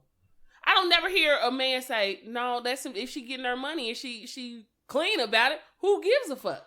I give a fuck because, all right. Stop listening to these men, ladies. Listen. No, y'all need to listen to me. Even if you get your money and you protecting yourself, this, and that. Like, eventually, marriage should be the goal. Like, eventually, you should want somebody in your life to cherish you and be like, okay. So men you know how men are. Like, y'all are our possessions. No, listen. Think we own you guys when we get in a relationship. In a good way. We love y'all and we want y'all, this woman represents me. When I'm at work, you know what? So many third shifts. So many graveyard shift guys get cheated on. Like, come on. You know what? Fuck that shit. Just because I work from 11 p.m. to 7 a.m. in the morning, don't mean you got to go get a side nigga. Listen, I'm trying to pay the fucking bills. I'm coming out with a book. You know what I'm saying? Seriously, I've been thinking about this. Hey, give me a chapter in that shit. Listen, it's about Can I get a chapter? Chapter 2. Ronald. Just let me get a chapter. No, I'm serious. I would like to, because I feel like women, we are too. If you are handling your business, taking care of everything you need to take care of, you need to stop worrying about what somebody else is. I'm not saying women who need it, because there are a lot of women who need. She's talking about sexual women. I'm talking about anybody. I'm talking about stop worrying about what somebody else got to say about you if you know you handling your business, doing what you need to do. Stop getting touched in your feelings by what somebody else says to you about what you're doing with your life. These people don't know you. These people are taking guesses about shit that you do. And I totally believe that if it doesn't apply, let that shit fly. When certain people talk about stuff, I'm like, shit, I don't give a fuck. You ain't talking about me. And even if you are, these lights didn't stay on due to your motherfucking ass. So I'm cool with that shit. You know but what I mean? overly, you know what, sexually charged women in these days, you know what? Like, we're in the, like, double-digit years of social media. And when I see females that are, like their posts are, like, so sexually driven, like, I kind of get turned off by that, because you should be used to that. But first of all, females get all the likes and the attention. Yeah. If you post a picture, like, you don't have to even be half naked. If you got certain assets, and like whether it be up top or downstairs in the basement, it doesn't matter which level you're on. As long as there's a level. Yeah, it doesn't matter which floor. You're already going to get attention. So when I see you go overboard, like, now all of a sudden I see, like, I may not see a nipple, I see areola now. Like, hold on, it's like, we already like you, but like, I'm 40 now, so I think different. Like, when I was younger, that would have like, oh shit, yep. Shit, she's on everything. But now, it's like when I meet you, like, all right, this is my thing. If that's 90% of your post, like, if you don't post about your day, if you don't post about your career or whatever the hell you posting about, when I meet you, say if a relationship pops off and you got a real nigga, and all of a sudden he's like, it's gonna be hard to, I mean, because that shit is an adrenaline rush. She's not going to want to stop posting those things because she met you. She's still going to be, like, sexually, like, over the top on Facebook. I know some hoes that have turned up.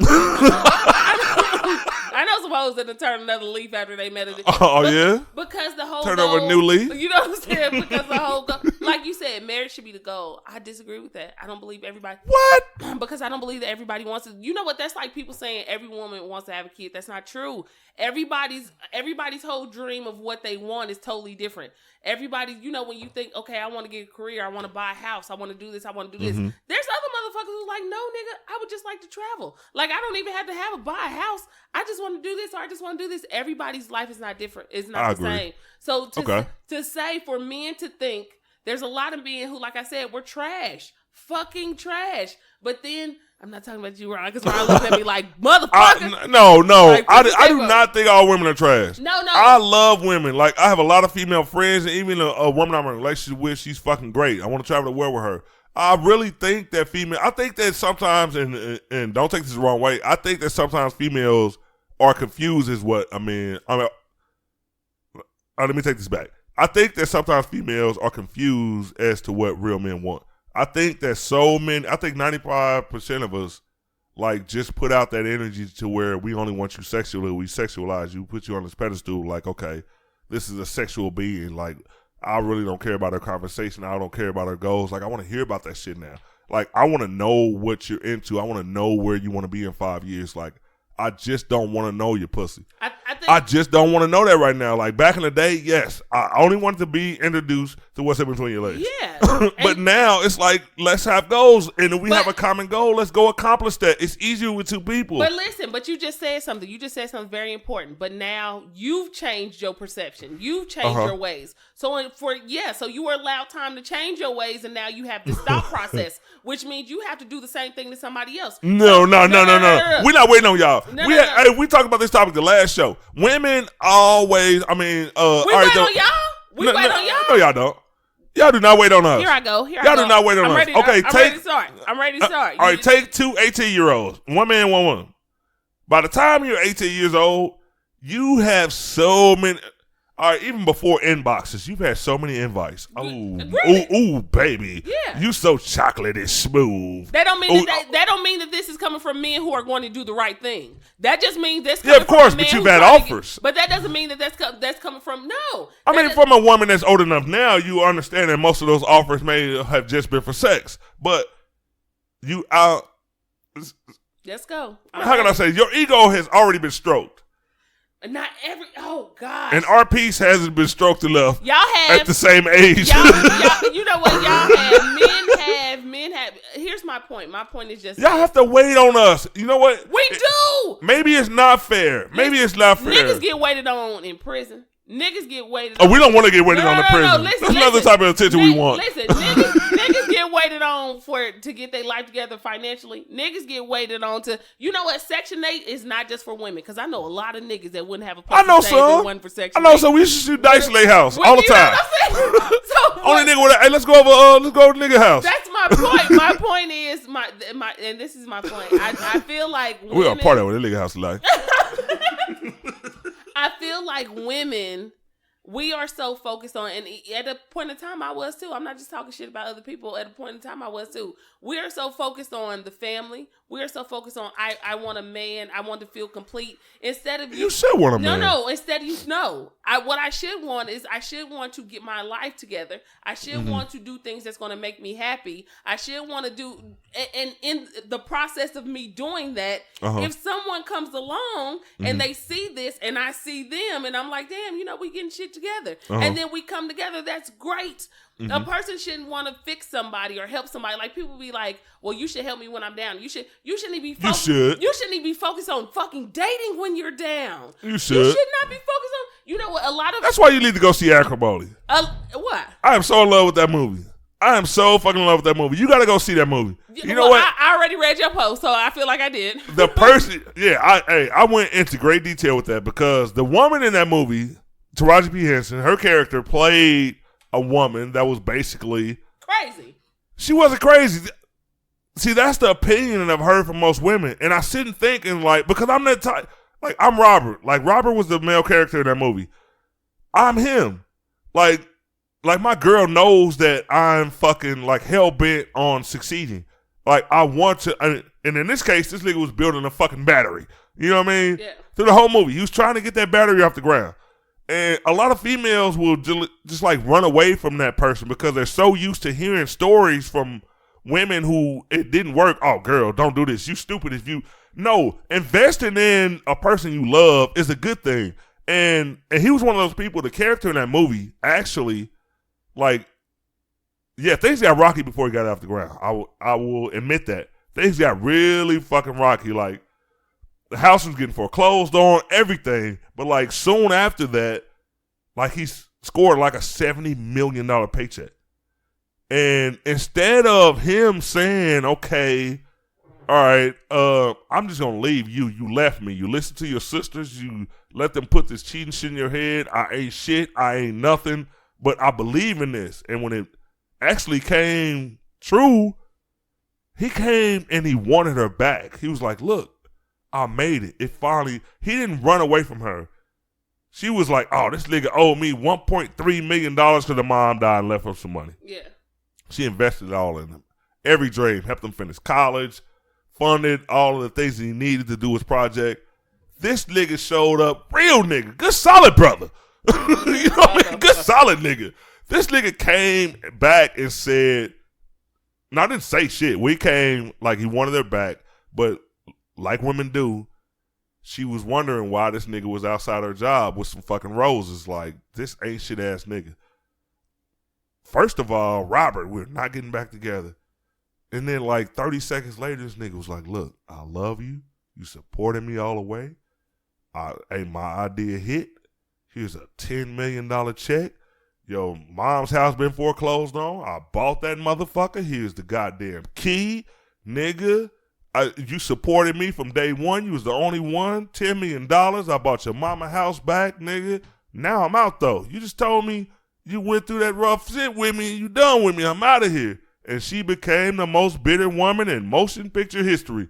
But that story just, not all women are like that, but it's But it's some. Sometimes you have to. I mean, some people, not everybody wants to fucking fulfill the just fall into the cycle of just working every day. Just have he wanted to buy her the penthouse overlooking the lake. He told her everything. I want a yacht and name it after you. I want you to have all the finer things, the furs, the diamonds, the pearls, all of that. And she couldn't wait. And when she left him, divorced him, and he did it for the next woman, she started shooting motherfuckers. Listen, okay, although I didn't. Like, you gotta wait sometimes. Although I haven't seen this movie. You gotta see this shit. I wish I had a bootleg to send you. I want to see it. So That's just great. So I'm still going Tyler Perry, you my nigga. I'm still going to see it. But here's the thing. You already know what type of female I am. I'm not mad. I wouldn't get mad at the movie because I do believe there's females like that. I believe there are females like that. I wouldn't have got mad at the only part I would have got mad at is when he came back and he's like, I really want to be with you. Like, I fucked up as far as financially, but I'm together. I got myself together. That's cool. Let us do our thing. Then yeah, of course, because if you really love this person and you like, damn, I did do all this stuff. He did do what he said he was going to do. That's perfect. For her to say no and then trip because he's with somebody else, yeah, that's some bitter bitch shit. Oh, man, she was bitter. I definitely agree with that. She was like a lemon. However, mixed with a lime. Fellas, here's the thing. If you believe in something, if you really want to be with a woman and a woman's like, financially, I can't do it. I can't do it. I have shit going on. If you really still love this woman, you'll still do what you, even a woman, if a man is like, I can't, like, there's no way I could do shit like what we need to do and do this. If you still love these people, sometimes it does take for you to separate from somebody, get yourself together, and then you like, I'm better when I'm together. Because any relationship that I've seen that they're truly, honestly happy, most of these people went and got themselves together before they started a relationship. They came together with dreams that they were already doing and getting together. It wasn't like, well, get off the PlayStation and go work on your battery. Or go do this. You know what I mean? You can't push somebody to do something. So I do believe that. I believe that sometimes two people have to be like, look, let me get my shit together. You get your shit together. Because when we come back together and we two happy people, it's not because we depended on each other to be happy. It's we went to go get ourselves together and then we came together and we happy. Yeah, but that's what I try to parlay to everybody else. Like, the idea of everybody having their things already off the ground and they meet and they're both already on the path to success. That's the perfect scenario. But you can do that. But it doesn't always work that way. But it doesn't. And just like, she wasn't dealing with a nigga that was like, hey, look, hey, shit, I got these 6 zips. I'm about to, you know what I mean? Once I get to a bird, and we on. Like, it wasn't no bullshit like that. Like, she knew that what he was doing, first of all, he was in college, in a good college. They were both going to school. Like, this was a dream that a woman should see, like, okay, like, this is some shit that would really pay off. And the fucked up part is, it took the next woman to see the importance in that. It took the next woman to see Here's my question. how good his drive was. Here's my question with that movie. When he met the other woman, was he already together? Financially, was he already together? Yay or nay? When he met this woman, when he met the second woman, was he already... No. So he was just as broke when he was with old girl. Yeah, because he met her way earlier in the movie, like when they were teenagers, when they were still in college. Like, she came back into his life later on, like 20 years later. But she ended up working for the place that he was trying to get the contract from. But the first woman, did she put as much money into him as old girl did? No. But he could have been with her. No, but here's my point. He chose the girl he was with. But here's my point. This is my point. And I had this conversation with somebody. The people who are... we need them on the show. A lot of people don't want to talk about the past because you kind of feel like the people in the past are the ones that really know you. And they know what they had to do to help you get to where you was getting. However, the people who didn't help you get to where you were getting, they get this good side of you because you're in a different place of life now. You're in the place of life where I'm together and I'm happy. However, the other person who was dealing with... This is why you got to see this movie. No, I do. I really want to see it because he was broke when he was messing with both of them. See, the thing was, he cheated before they got married. Like, they were teenagers. Like, way before anything ever started. They had this little puppy love thing, and he was messing with her. And the girl that they ended up marrying, like, this nigga was living in a fucking, like a mobile home. Like, that motherfucker was parked in his auntie's driveway. Yeah. She went by there one day, and she saw a hand like on the window. Like in the movie, we heard like the sexual sound. I don't know. Like I guess they expected you to believe that she was hearing it outside in the car. Yeah. And like she took her motherfucking Jeep and just like rammed the mobile home. Like she like flipped that motherfucker over with him in it. It was like he was down on his luck on both sides. But like seriously, afterwards, and this is something that I agree. I rarely see with niggas. Once you become like a cheater, like that shit is like usually something that you continue doing. Yeah. But he stopped. Like he was I said 17, 18 years old. Yeah. Like fresh in college and shit like that. And after 20 years, it was like he was just so into getting this off the ground, like basically stalking the only company in like their area that could like help him, you know what I mean, get this dream off the ground. Yeah. Like kept stalking him. And it was like, I guess he was like trying to contact the lady that was there for like the whole 20 years and she retired. Yeah. And the person that ends up filling that job is the lady that he used to know. Yeah. And when he like showed up on Genuine Business, like this is what you know what I'm saying, most women will rip you the fuck apart. Okay, you talking to this bitch, blah blah blah. Like, nah, baby, this is just a motherfucker that's God's plan. Yeah. I had nothing to do with her getting the job and filling in for the woman that I've been fucking trying to fucking get to see the importance of my dream for these last 20 years. Yeah. And you know, like, look, I want to meet you for coffee, tell you about my motherfucking business, you know what I mean? And the thing was, he was working for a delivery service at the time. Like, don't tell the whole movie. Oh my God, this shit was so good. Hey, you know what, Tyler Perry, you my nigga. Okay, spoilers. I forgive you for the Madea. I forgive you for the Browns. Nigga, that shit was good, but boy. You know what? Here's the my thing. Nigga. You the next Lily Bruce. I do feel like that. That's why I say bad shit about dudes and I say good shit about dudes. Because there are good dudes. That's why I'm saying I don't just talk about one specific kind. Because there are good dudes. There are good dudes. Yes, there are. I'm one of them. And in this situation, you're one of them now. But in this situation, but you got to look at players play, but they can roll up. But this is my point. Like Tasha could be like, yeah, I got a good man. But one of your exes in the back could be like, in the past could be like, no, like the dude wasn't good. But it's just like it's all about timing. It could be. It could very it's much a timing issue. It could very much be timing. But the only thing that I'm saying is shit. That in real life, it's been certain situations where a woman that held a nigga down all the time, and then when the dude get on his feet, he kind of like, all right, well, you know, things are getting better. I'm getting, and this happens daily. But that's exactly what I'm saying, though. Like, you can't compare every single man. You cannot. But what you can do, every woman has a point of reference. Like, you compare the new nigga to the past niggas. You can't always do that. But what I'm saying is, don't compare as a woman. All I'm saying is for ladies, especially young ones. All I'm saying is, get yourself together. And I don't care, even if you in high school, going to college, whatever you're doing, get yourself together. Focus on what you got going on. Because at the end of the day, if a man really loves you the same way you love him, if he really care, he gonna support your dream just like you supporting his. If there is no way you should feel like I need to stop what I'm doing. But that goes to the double standard of things. And like I said, I never try to pick on women, but there's a double standard that's present in today's society. Like, what's the double standard? A female goes into a relationship or a friendship or whatever kind of ship. It's always a ship behind it. It's a ship. The ship is selling. It's always a ship. the ship is selling. They go into that ship like expecting, like, okay, if I have these dreams, if this man can't support that, I'm not fucking with him. Like that.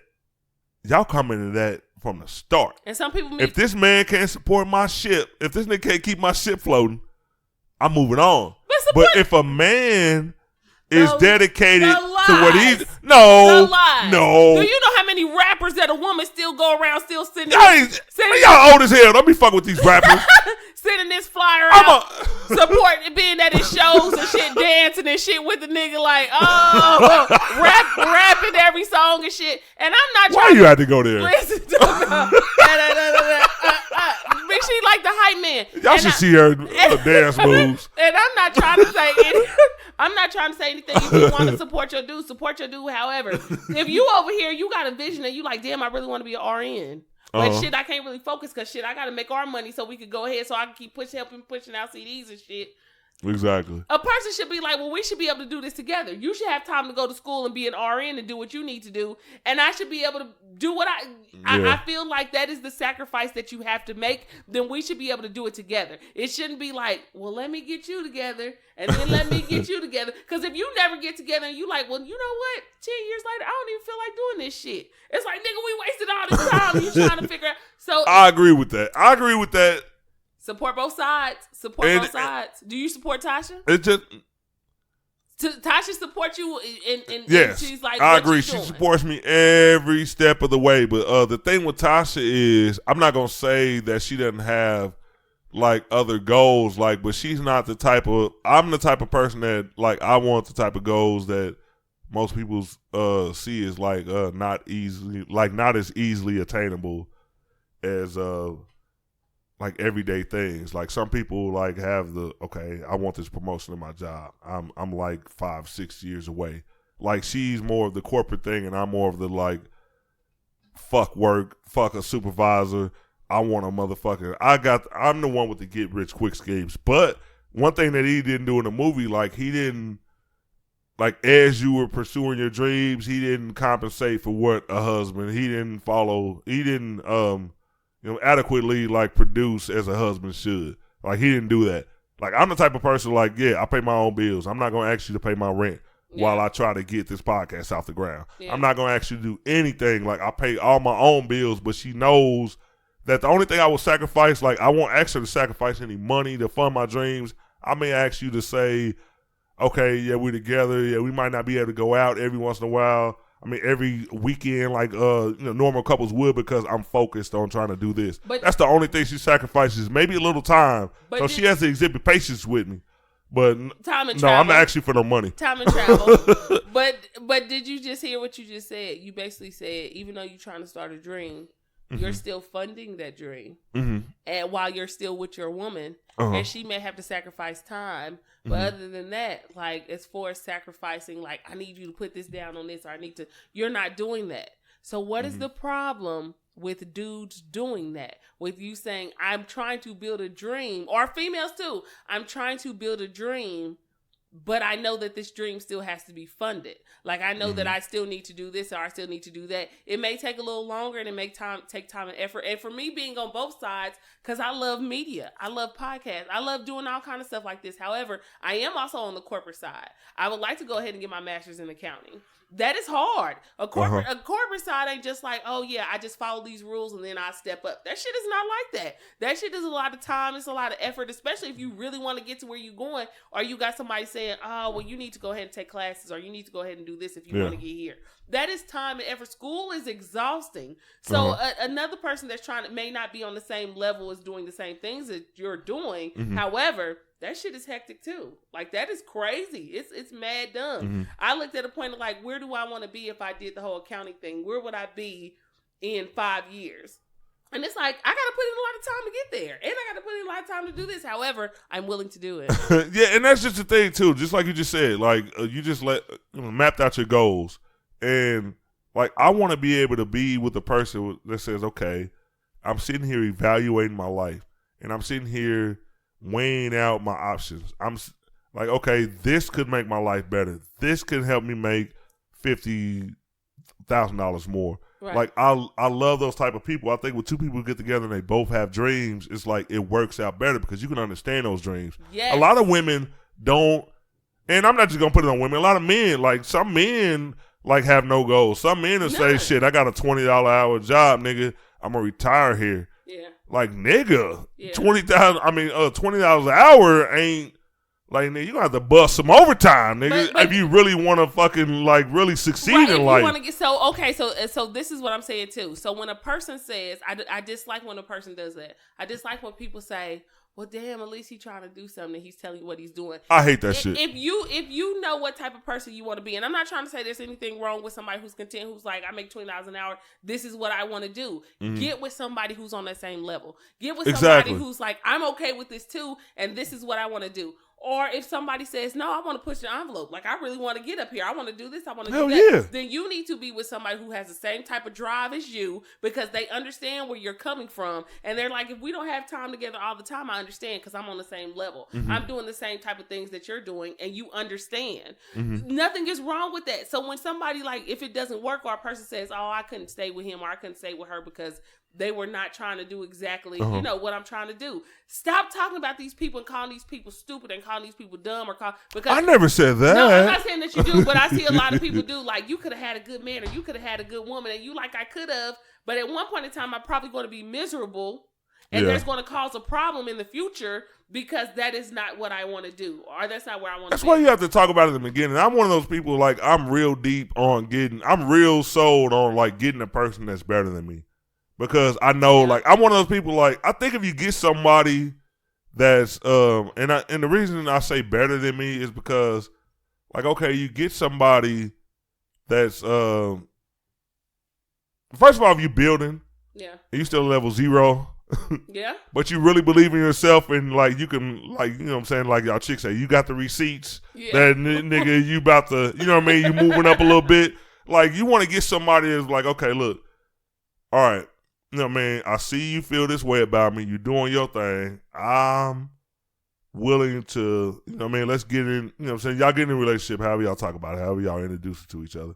And you basically have to convince that person, like, this level that I'm on right now is not where I want to be. Yeah.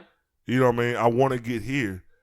Not saying that I'm going to say I'm about to get hardy, but sometimes you can influence that person. Yeah. Like, I influence my girlfriend. She influences me, too. Don't get me wrong. Like, I'm not saying that she doesn't have, like, I was about to say, Ron, like any kind of goals. She influences me, too. I'll be a damn fool to say she doesn't. But I'm the type of person where she sees that, like, she sees my drive.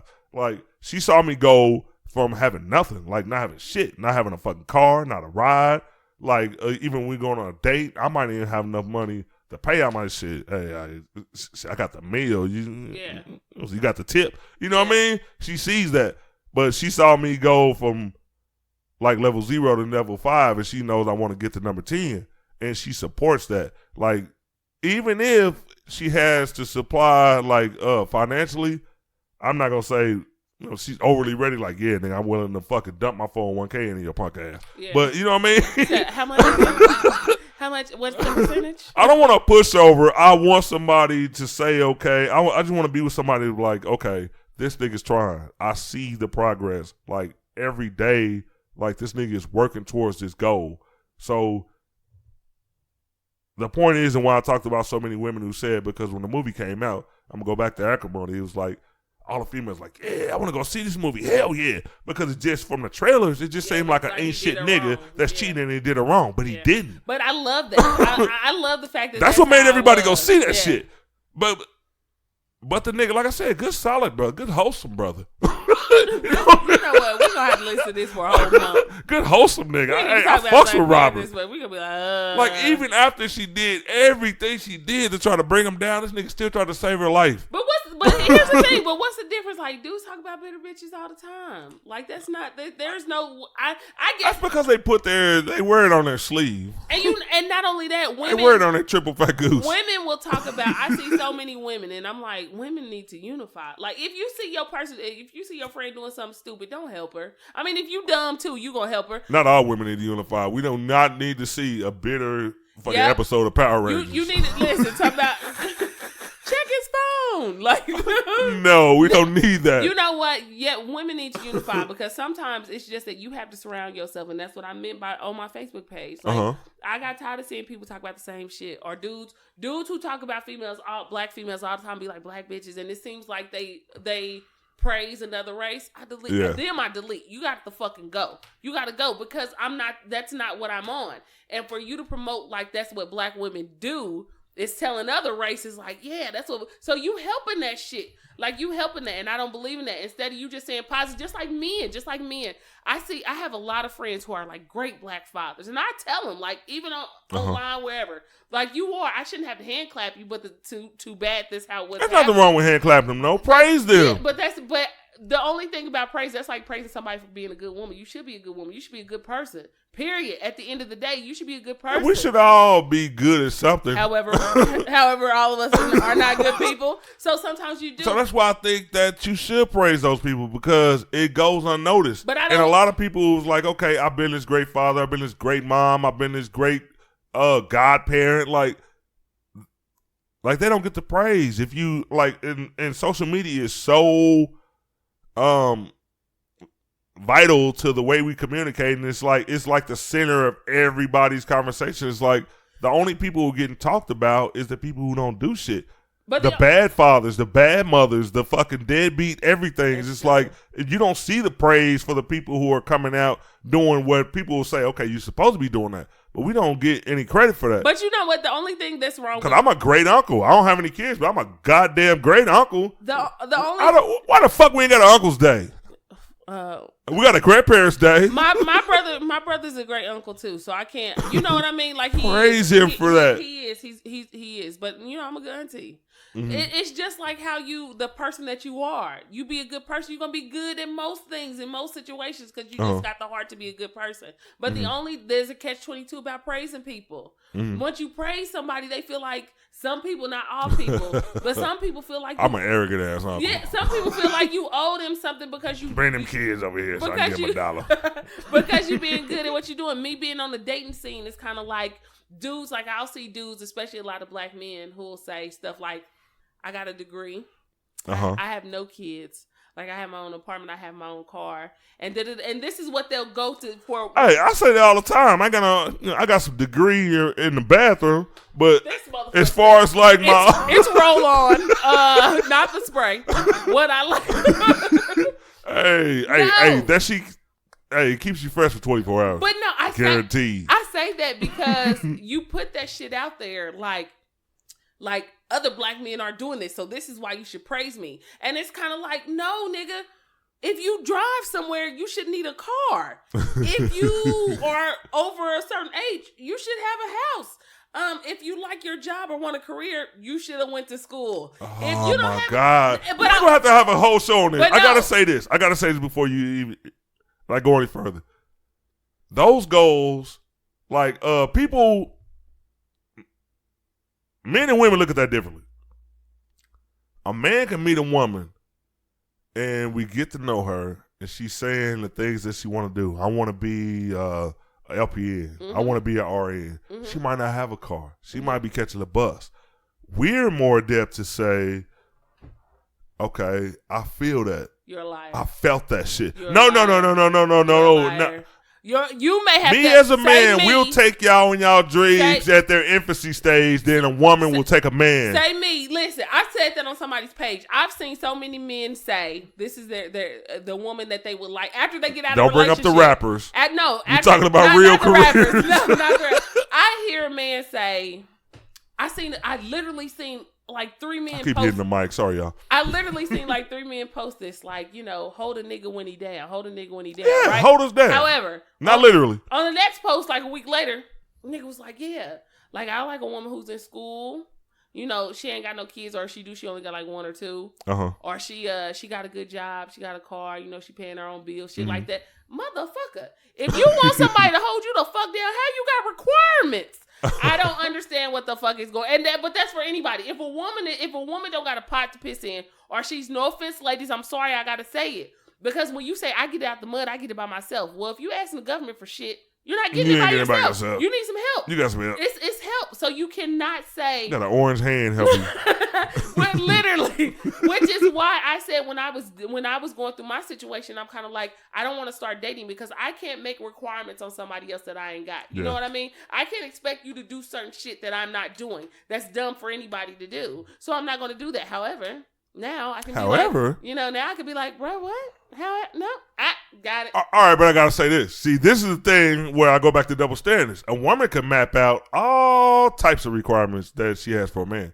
But if a man says, and all right, me personally, for my age group, I won't say I want a woman that's in school, because a woman dealing with a man that's 39 years old and he's finally in school, not all women look at that as a positive thing. Like, they'll automatically critique that. They'll be like, okay, how long have you been in school? I mean, how long have you been in school? How long have you had this dream? Is this some fly-by-night shit? How many times have you failed? How many times have you took classes for a certain shit? Are you going to follow through with this shit? A woman has a whole list of ways that they'll question what you're doing. But if a man comes across a woman that's in school. Are these women who are already handling their business? Are these women who are already, like, going to where they're trying to go? Because the same type of dudes would be like, you females stupid. Y'all sleep with these bum ass niggas and da-da-da-da. Yeah. But then it's a catch-22. Then when you want to do who got something, you like, oh, you gold digging assholes. No, pick which one you want to say. And this is why I'm saying, ladies are dude. People going to talk about you. Good. People are going to talk about you regardless. If you are getting yourself together, if you don't have yourself together or you're not trying to, no, don't require a man or a woman who's doing that. Because you can't. You have no space to talk. All right, answer this question. When the last time, like, you say you have a brother. Mm-hmm. You know, I'm sure he has friends. You've been around, like, heard their little conversations. You might be in another room. I was eavesdropping. I had the cup to the wall. Does this Dixie cup work?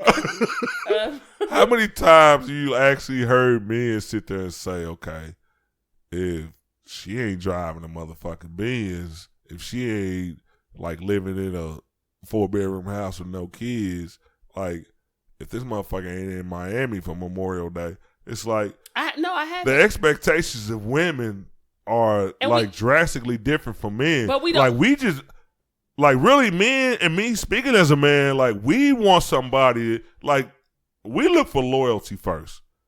It doesn't really matter the financial position that you're in. First of all, we want loyalty, because if you want to build a relationship with a woman, first of all, you want her to be your woman. And that's a man that's trying to get his goals together. Like, look, I'm building this. I don't want to look stupid out here when it gets going. I want loyalty. Y'all women want more than loyalty. Y'all want financial stability off the top. Y'all don't. I got something to say. Y'all not patient enough to build with us. But y'all not either. Yeah, we are. I haven't seen a man move a woman into his own house since the 80s. Since your parents was like, your mom was probably dating somebody. Are you serious? Listen. I hardly hear a man have his own place and he's like, oh, she was bad on her luck. She was doing bad. So I moved her and her kids in the house. I've heard men say, shit. Well, all right, but from a man that doesn't have any kids, that's just not the ideal situation. It doesn't matter. It doesn't matter. If that's the person that you choose to be with, that's the person everybody got choices. E4. I agree. Everybody got choices. So if that's nope. No, so serious. If that's the person that you I definitely said the kids line. Nope. So if that's the person you choose to be with, then that's who you choose to be with. However, and I'm not trying to say that they're not good men who do that. I'm just saying I rarely see it. I see a lot of men who say, I've been talking to this chick, even older men. Like, I've been talking to this chick. Oh, them older men tripping. Yeah, I've been talking to this chick. Because the only reason my girl doesn't stay with me now is because she's been buying her house for, like, years before I met her. So, like, she's trying to figure out, like, and, so like, I never knocked her for that because, like, she has to figure out if she's going to just, you know what I mean, get the equity out of that crib and be done with it. And, or, like, you know what I mean, because you could be a landlord and rent it out or whatever you want to do. It's like, you can't run. I've figured out, like, I've matured enough to understand that I can't rush her into that decision. Because that's a decision, I mean, that's a situation that I wasn't in. But this is the 40-year-old Ron. This isn't the 30-year-old Ron. Yeah. And that's my point. There's a lot of 40-year-old niggas out here looking for good women. But no. We can't just talk about the youngsters. Old niggas need love too. If you still would like at least one kid, message me. Send me no. Okay, so seriously, what I'm saying is, there's a difference. There is a big difference. Like, there are not. I'm just not gonna keep arguing because me and you going back and forth with this. All I'm saying is, because after we wrap this up, we're gonna do one topic. We're gonna get out of here because we give y'all 10 more minutes. Yeah, all I'm saying is, for a man or a woman, Get with someone who you want to be with, and forget what anybody else got to say. Like, if they talk about you like you want too much, or you want to do this, you know where your life is going. Nobody else dictates your life but you. So fuck anybody who's telling you shit on Facebook. Even if I say the shit, if that ain't what you feel, fuck me then too. You know, I can't tell you what to do, but do whatever you want to do with your life. But just be smart. Take care of you, because you are the main one that matters. Take care of you. Take care of what's going on, and if you take care of you and yourself, everything else falls in place. And detox every 30 days. All right, I gotta. All right, I have to bring this up. We didn't talk about this last week, but the reason I'm gonna talk about it this week is because more information has came out, and it seems kind of interesting. Emily B and Fab. What came out? I'm bringing this out, and I gotta say this first because I'm bringing this out because yes, there is a double standard, and I want to see if it applies here. Let's go. All right. Everybody knows Fab was accused of domestic battery. Said he knocked out 2 of Emily B's teeth. She's a cutie too. I believe he knocked out more than that. She looks like she. I love her. It looked like she lost more. It looked like she got a couple of them. I mean, all right. Let me go to it. Let me go to it. All right. Fab was arrested for domestic battery, but since that first announcement of the domestic battery, domestic violence, whatever, however you want to coin it, term it. Family members and friends have came out and says that Fab has been in a violent relationship with her. Like most of the time she's the aggressor, verbally abusive, even oftentimes physically abusive. All right. Saying that to say this. You hear millions of stories about women actually murdering the person they're with and getting off. Due to the history of violence by the man. Shout out to all the females in Leavenworth still doing that. See, you know what I'm saying? Y'all shout them out. Y'all applaud them for even murdering a motherfucker. I'm not saying what you did is good, but I'm just saying shit, you need a shout out. So I mean somebody still. All right, so does Fab get a shout out if all the evidence comes out, like, because of course there's gonna be a court process. And it comes out that Emily B has been abusive mate to Fabulous, like physically and verbally. Then one day he couldn't take it anymore, knocked out a couple of, you know what I'm saying, or what do they call them? Or chiclets? Incisors or whatever. Outsizers. I don't know. I'm not a dentist. But I think there's a double standard. And I in no way condone hitting a woman. That cannot be. Because you could have walked away. You know what I mean? You could have got out of a relationship. But men love just as hard as women. Y'all would never admit it. But if it comes out that she was the abuser and he retaliated and went to court like it. All right, let's just say he's done with it now. Said, I don't want to be with you anymore. I came to my boiling point. I accidentally did this. You lost a couple of motherfucking pearlies. And, you know what I mean? About 3. Is there a double standard? I know it is, but do you think that a man retaliating against an abuser is any worse than a woman retaliating against an abuser? You know I'm the wrong person. I want to hear devil's advocate or I'm the wrong let's person go. to ask for this. You know what? It took me. I can't talk about their situation because I don't know exactly what's going on. I was there, but it took me. We were in the parking lot when he threatened her. But it took me to really. I'm telling you to have a. It was me, Bianca, and Lil Mo. We was out there chilling. We was sitting up there talking about the podcast, and we saw him running around the car. No. I feel differently about that. I feel like if she was the one that started, if she was the one, I had to take a deep breath. I just want to hear it. I have a brother. Before I even had a son, I had a brother. And no one can say, even females back in the day, no one can say my brother was the type of dude to put his hands on him. Like, they even admit it, like he's not. But he's been in situations where they tried to like block doors and do all kind of bullshit like that. I feel like I've been through that. When you put yourself in that position, my mother always told me, if you hit somebody, you put your hands on anybody, expect a lick. Expect that to happen to you. Not a good lick. Either. No, not a good one. I mean, if the nice ones happen, I'm smacking a lot of it. Ow! What you gonna give me? Like, No, but my mom always said that. Expect to hit back. It's going to happen. Regardless of if you're a woman, a man, a dog, a cat, whatever, it's going to happen. Uh-huh. So I feel like that. I don't like when women use that excuse, like, but I'm a woman. He should have never hit me. No, exactly. What you should have did is you should have kept your hands to yourself. I had an ex who used to get mad at me when he used to do something and I wasn't blocking doors. I'm like, no, when are you leaving?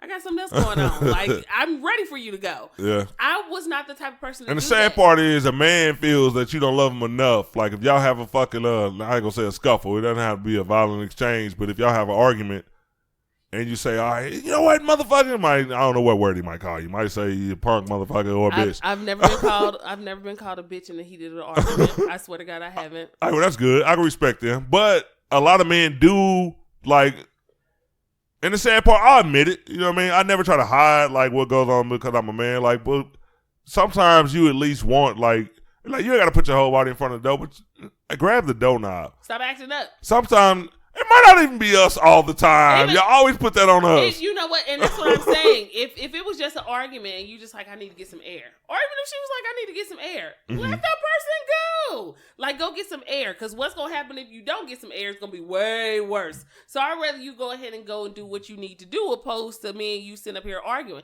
I do not believe in a female putting their hands on the dude just because she's a female. I agree. I got a son. You can't tell me I'm going to be like, that's cool, girl. He was tripping. He did do this or he did. You was cool to smack his like, ass. you know what I mean? That's cool. I'm never going to say that. But I'm never going to say it's okay for my son to put his hands on her either, period. Exactly. Like, call me.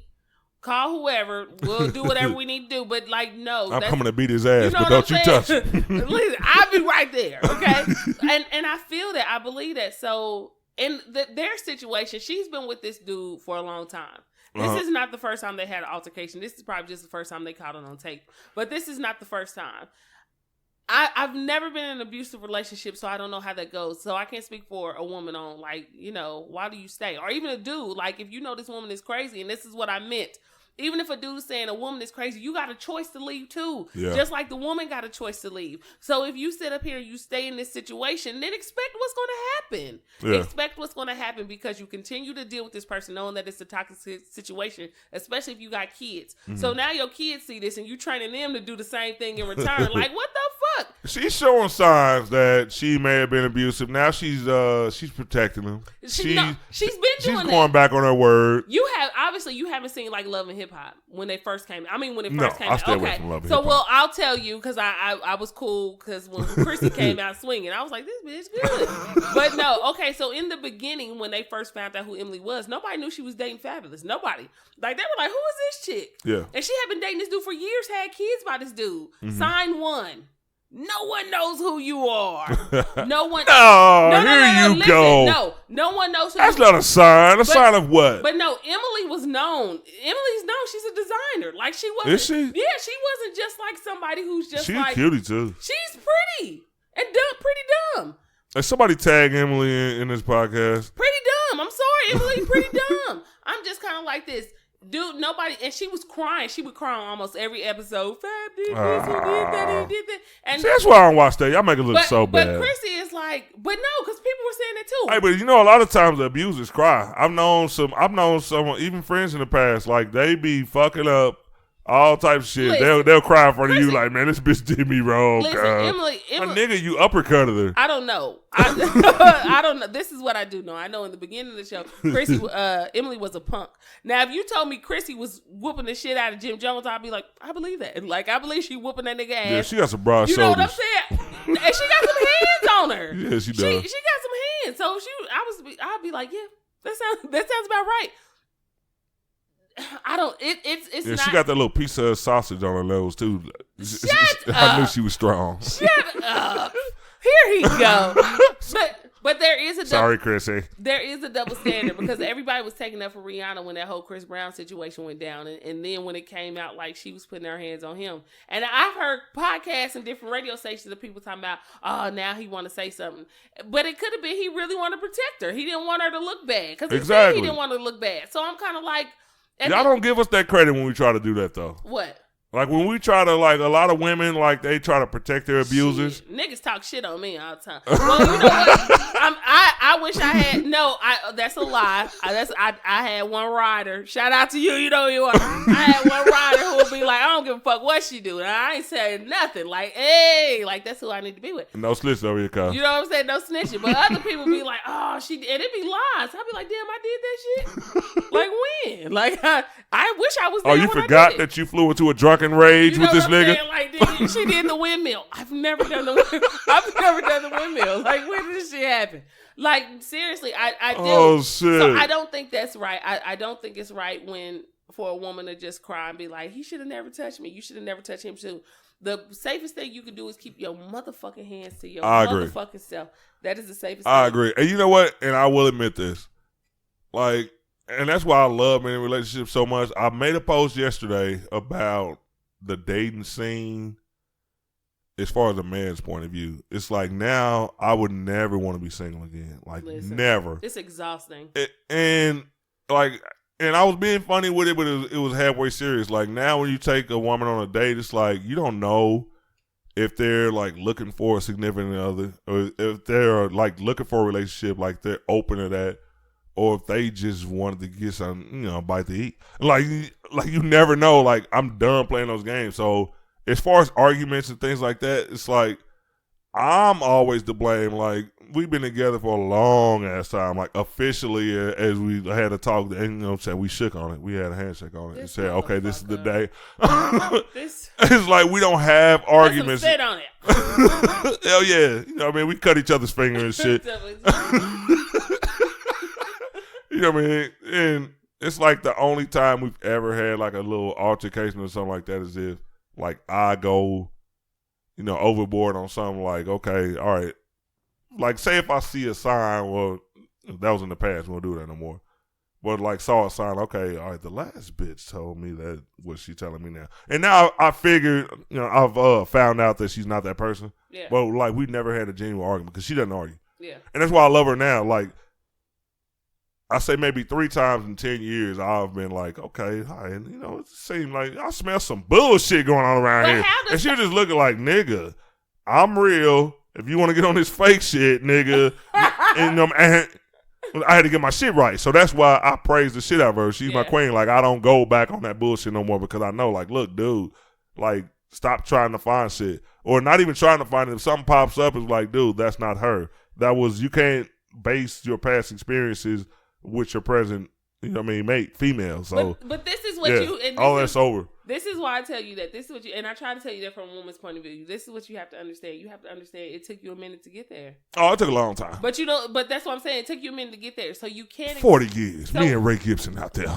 Listen, literally.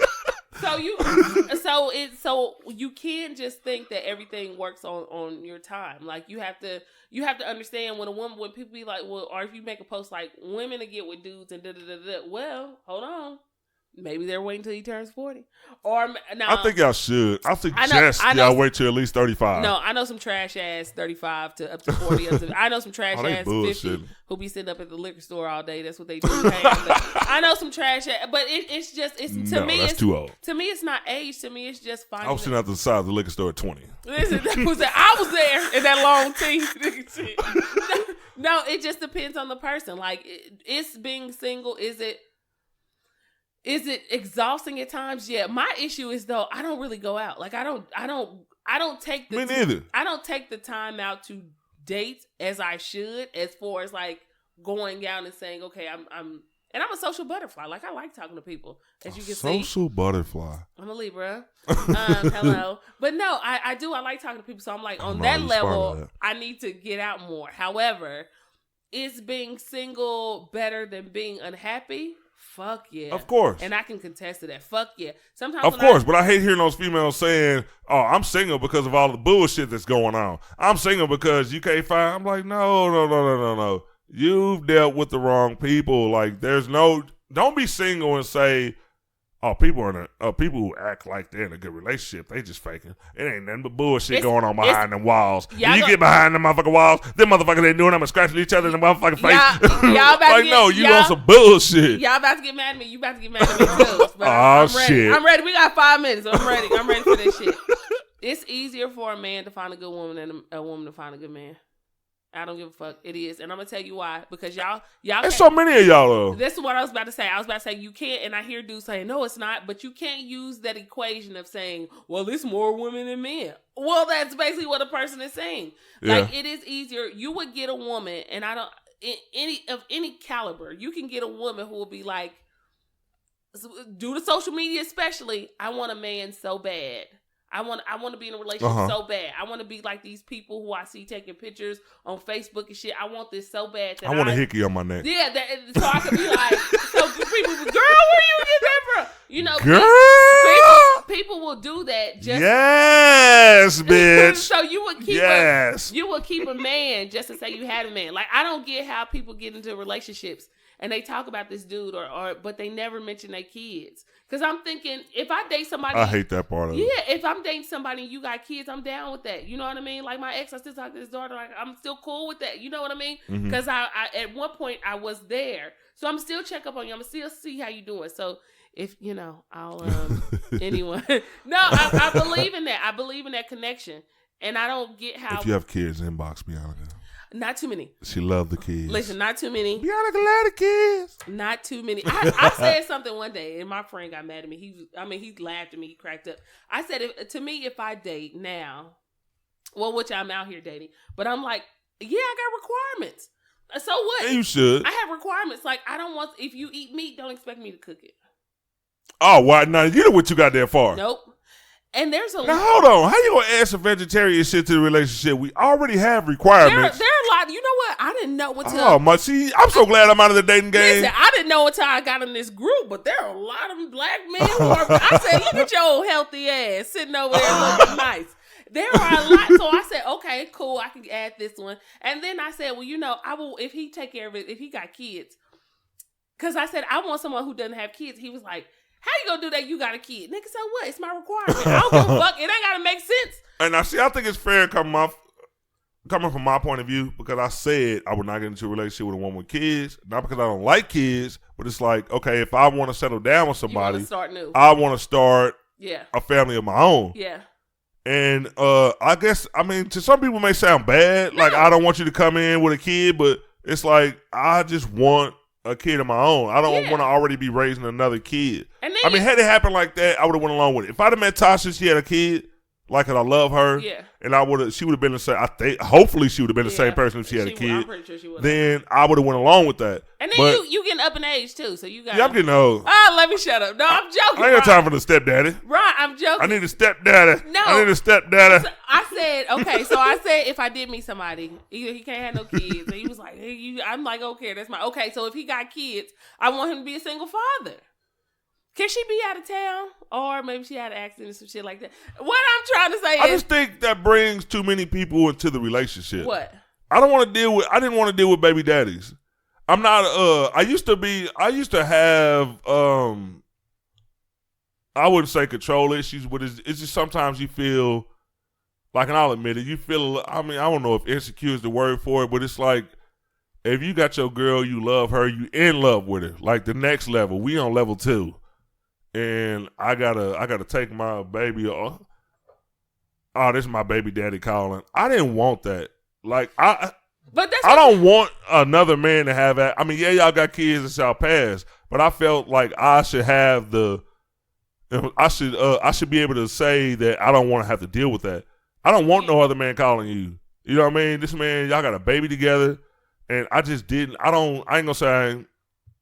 I can say that. I don't trust those situations. But you also, and see, I don't like that. Well, here's the thing, and this is what I mean by we need to start surrounding ourselves with different type of people. Because not everyone is the same. I know plenty of people, upstanding people, who will be like, yeah, I got a kid with this person. One, they don't use baby daddy, baby mama. That should be a sign. Seriously, it should. Well, child's father either. I don't want nobody calling you. But what I'm saying, any amount of hours, you know what? I want our family. You know what? I actually believe, even though I've never been a baby daddy, I don't have any kids, but I think I've heard it so much. I got friends that got kids, and they've had friends. I've had those friends for years, and they had kids even when we were around the 20s. And it's like every time, like, they'll break up with a girl, that don't work out, they immediately like, Who's the go-to?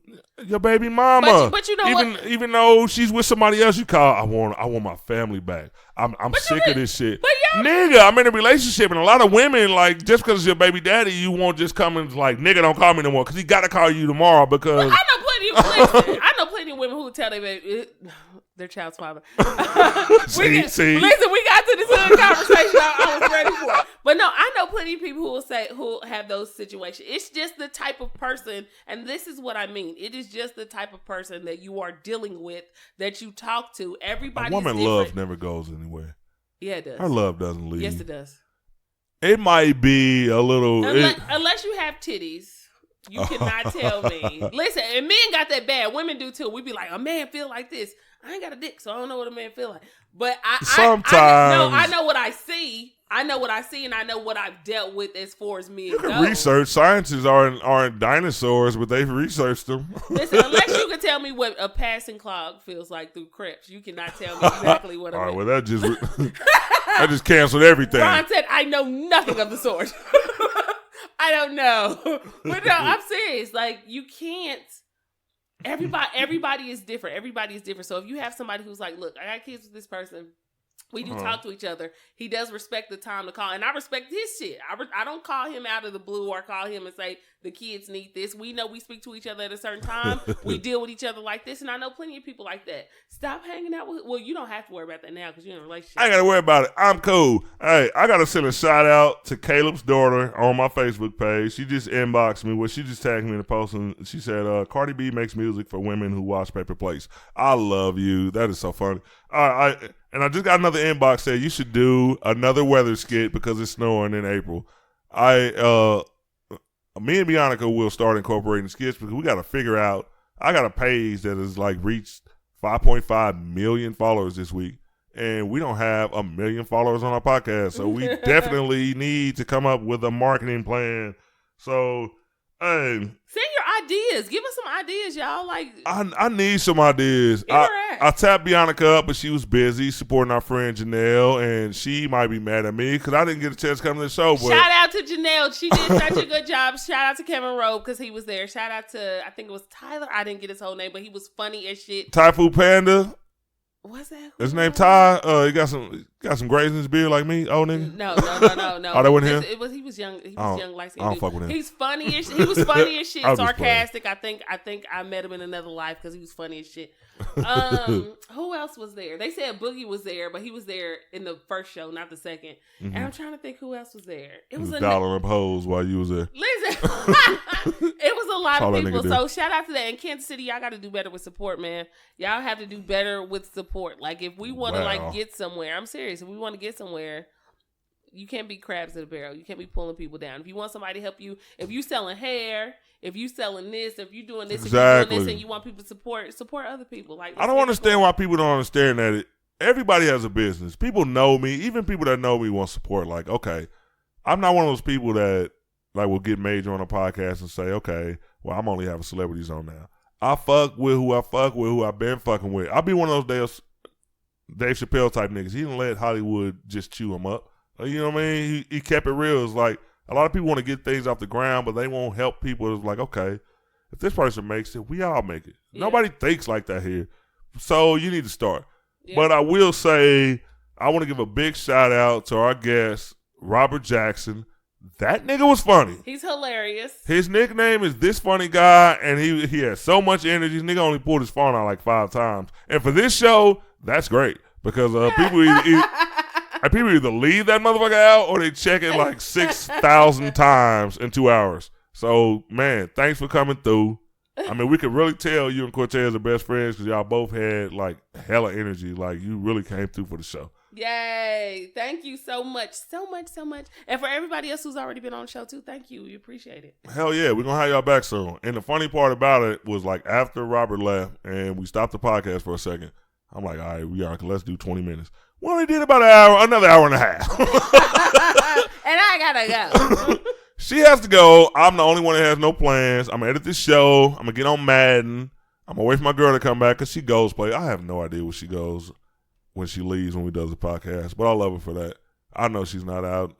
And if she is out, cheating on me, hopefully you bring some money back. Bring me a little back too. At least bring a 4 for $4, goddamn it, because the double stacks ain't $1 no more. Thank you, everybody, for listening. We really enjoy the show. Episode number 8 is down, and we got more coming. Thank you, guys. See you later. Go see Acrimony, and let's talk about it. Bye.